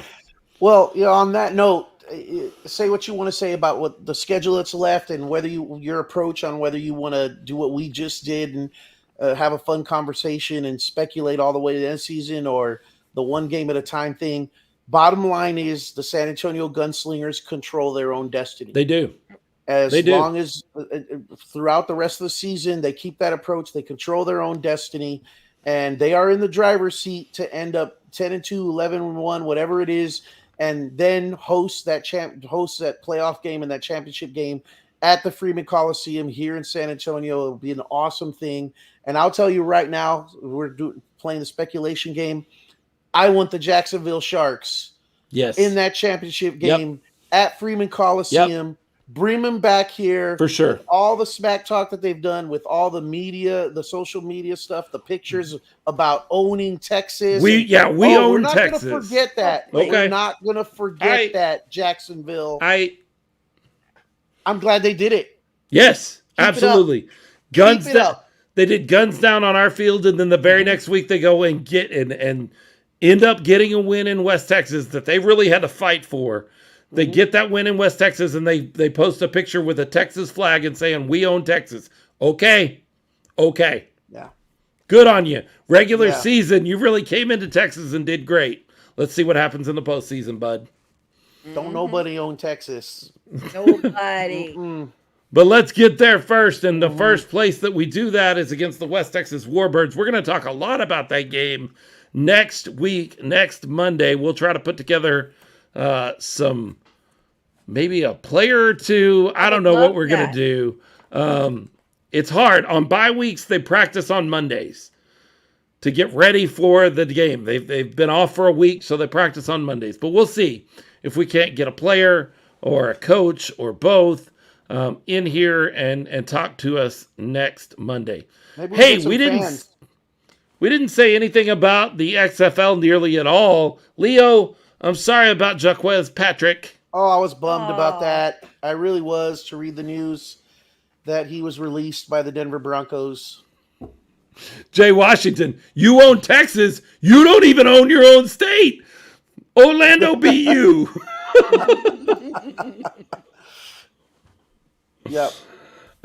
So we go beat Orlando, then we own Florida. Johnny Salazar says, "Yep, that's the way that works." But you know what? I don't want Florida. Do we want Florida? I don't want Florida. I'm here in Texas. What they have there is Disney. It's hot and it's sweaty and humid and hurricanes. It's like living on the coast. Believe me. Where you live? Yes.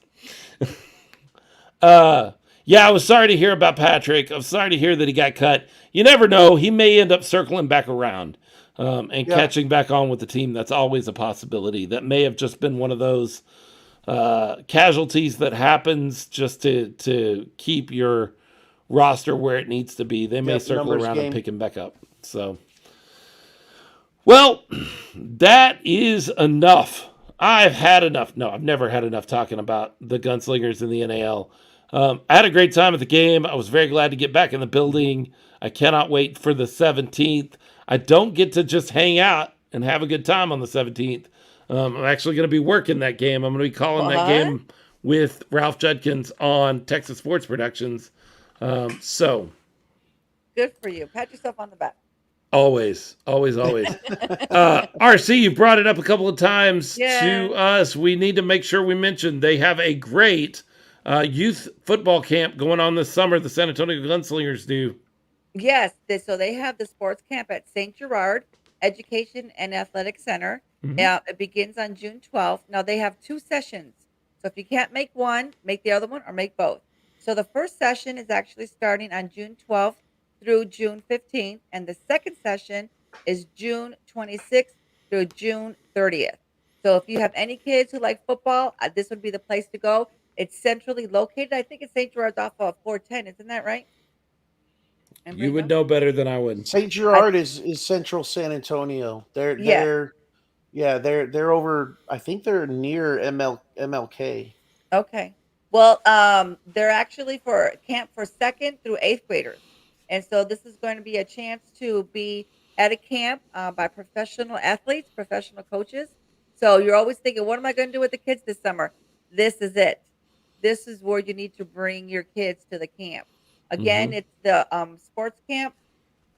First session is June 12th to June 15th. Second session is June 26th to June 30th at St. Gerard. And You are right. It's off near Commerce, maybe. I was wrong. I was thinking of a different church. Sorry. And I haven't brought this up to either of you guys, so you can get mad at me later. And if you're really mad at me, I'll take care of it myself. It's not a big deal. But if you've had a kid that you want to get in that camp and $125, you look at that and you go, nope, can't do that. We're just going to have to say no this year. I've seen our PayPal balance. I know where our show account is. We can take care of one. Woo! I love that. Yeah. I love that. Yeah, we can do one. Absolutely. If you've got a kid that like the only thing keeping them out of this is that $125, you reach out to the show and we'll get you set up. And that's thanks to our Absolutely. We can patrons, make that correct? happen, huh? That's thanks to our patrons. That is thanks to our patrons, and that is a great segue to for us to wrap the show up because we want to make sure we thank our patrons. Our patrons are Mo and Iris Ferrante. They are James Stubing, Jordan Stubing, and Greg and Kim Nelson. They all help us make this show go. We are working on some things right now in the behind the scenes to make it even better to be a patron member, but they're not doing it for any kind of perks or anything that we offer because we don't offer a whole lot. We just really work hard on putting this show together and bringing you information, and these people have jumped on board and said, hey, we want to be a part of that, and we love what you're doing. I even had a conversation with Mo this week where I said, hey, we're working on some stuff for you guys, but I just can't tell you what it is yet because it's not finalized. And she goes, that's fine. We don't do it for all that. We just do it for the show. If you would be interested in helping us support the show and do things like sending kids to camp, because that's what we do with any leftover money we have after we pay our bills, because we got bills that we have for the show, then you can be a part of our Patreon team. We have a $5 level, a $10 level, a $20 level a month. It's at patreon.com/Smokin Gunz Pod. That's Smokin, no G, Guns with a Z, P-O-D. We really appreciate all of those folks that are part of that, and we would appreciate you as well. And there's a possibility that we may be putting together some pretty neat stuff in conjunction with the Gunslingers to sweeten the pot. But if you love what we're doing and you have a few bucks, you could throw it our way and just help us do even more of these kind of things, like sending a kid to camp or just putting out quality content like we do. We're not making any money off of this. None of us get rich off of the Smokin Gunz podcast. It would be impossible to do so. But we do have to pay some bills, and we do like to have a little money set aside when we hear of an opportunity to support a kid at camp that we can do. If that sounds like something you want to be a part of, patreon.com, Smokin Gunz Pod, Smokin no G, Guns with a Z, P-O-D, and you can be a part of it. When it comes to football all over the country, whether it's in the arena or the 100-yard field, the 50-yard fight, or the gridiron itself, when it comes to football up in Fayetteville and Albany, down in Orlando, over in Seattle, and all the way out in Vegas, when it comes to professional football, the 210 has got something to say. Bang, bang. All right. Thanks so much, guys. We appreciate it. We know we're in a little long, and I think RC's got to jet real quick. But we really appreciate everybody, all of you that hang out with us each Monday night. We appreciate you. We do. We absolutely do. Thanks, Mo. Good night, Mo. It's good to see you. All right. Well, we're gonna sign off. We'll talk to you guys later.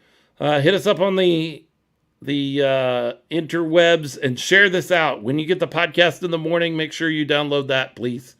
helps us out. It does. Yep. The more people that download it, the more people that see it. The algorithm works that way. The more, even if you never listen to it, you download it to your device, and the algorithm goes, "Huh, people like this. Maybe more people would want to listen to this."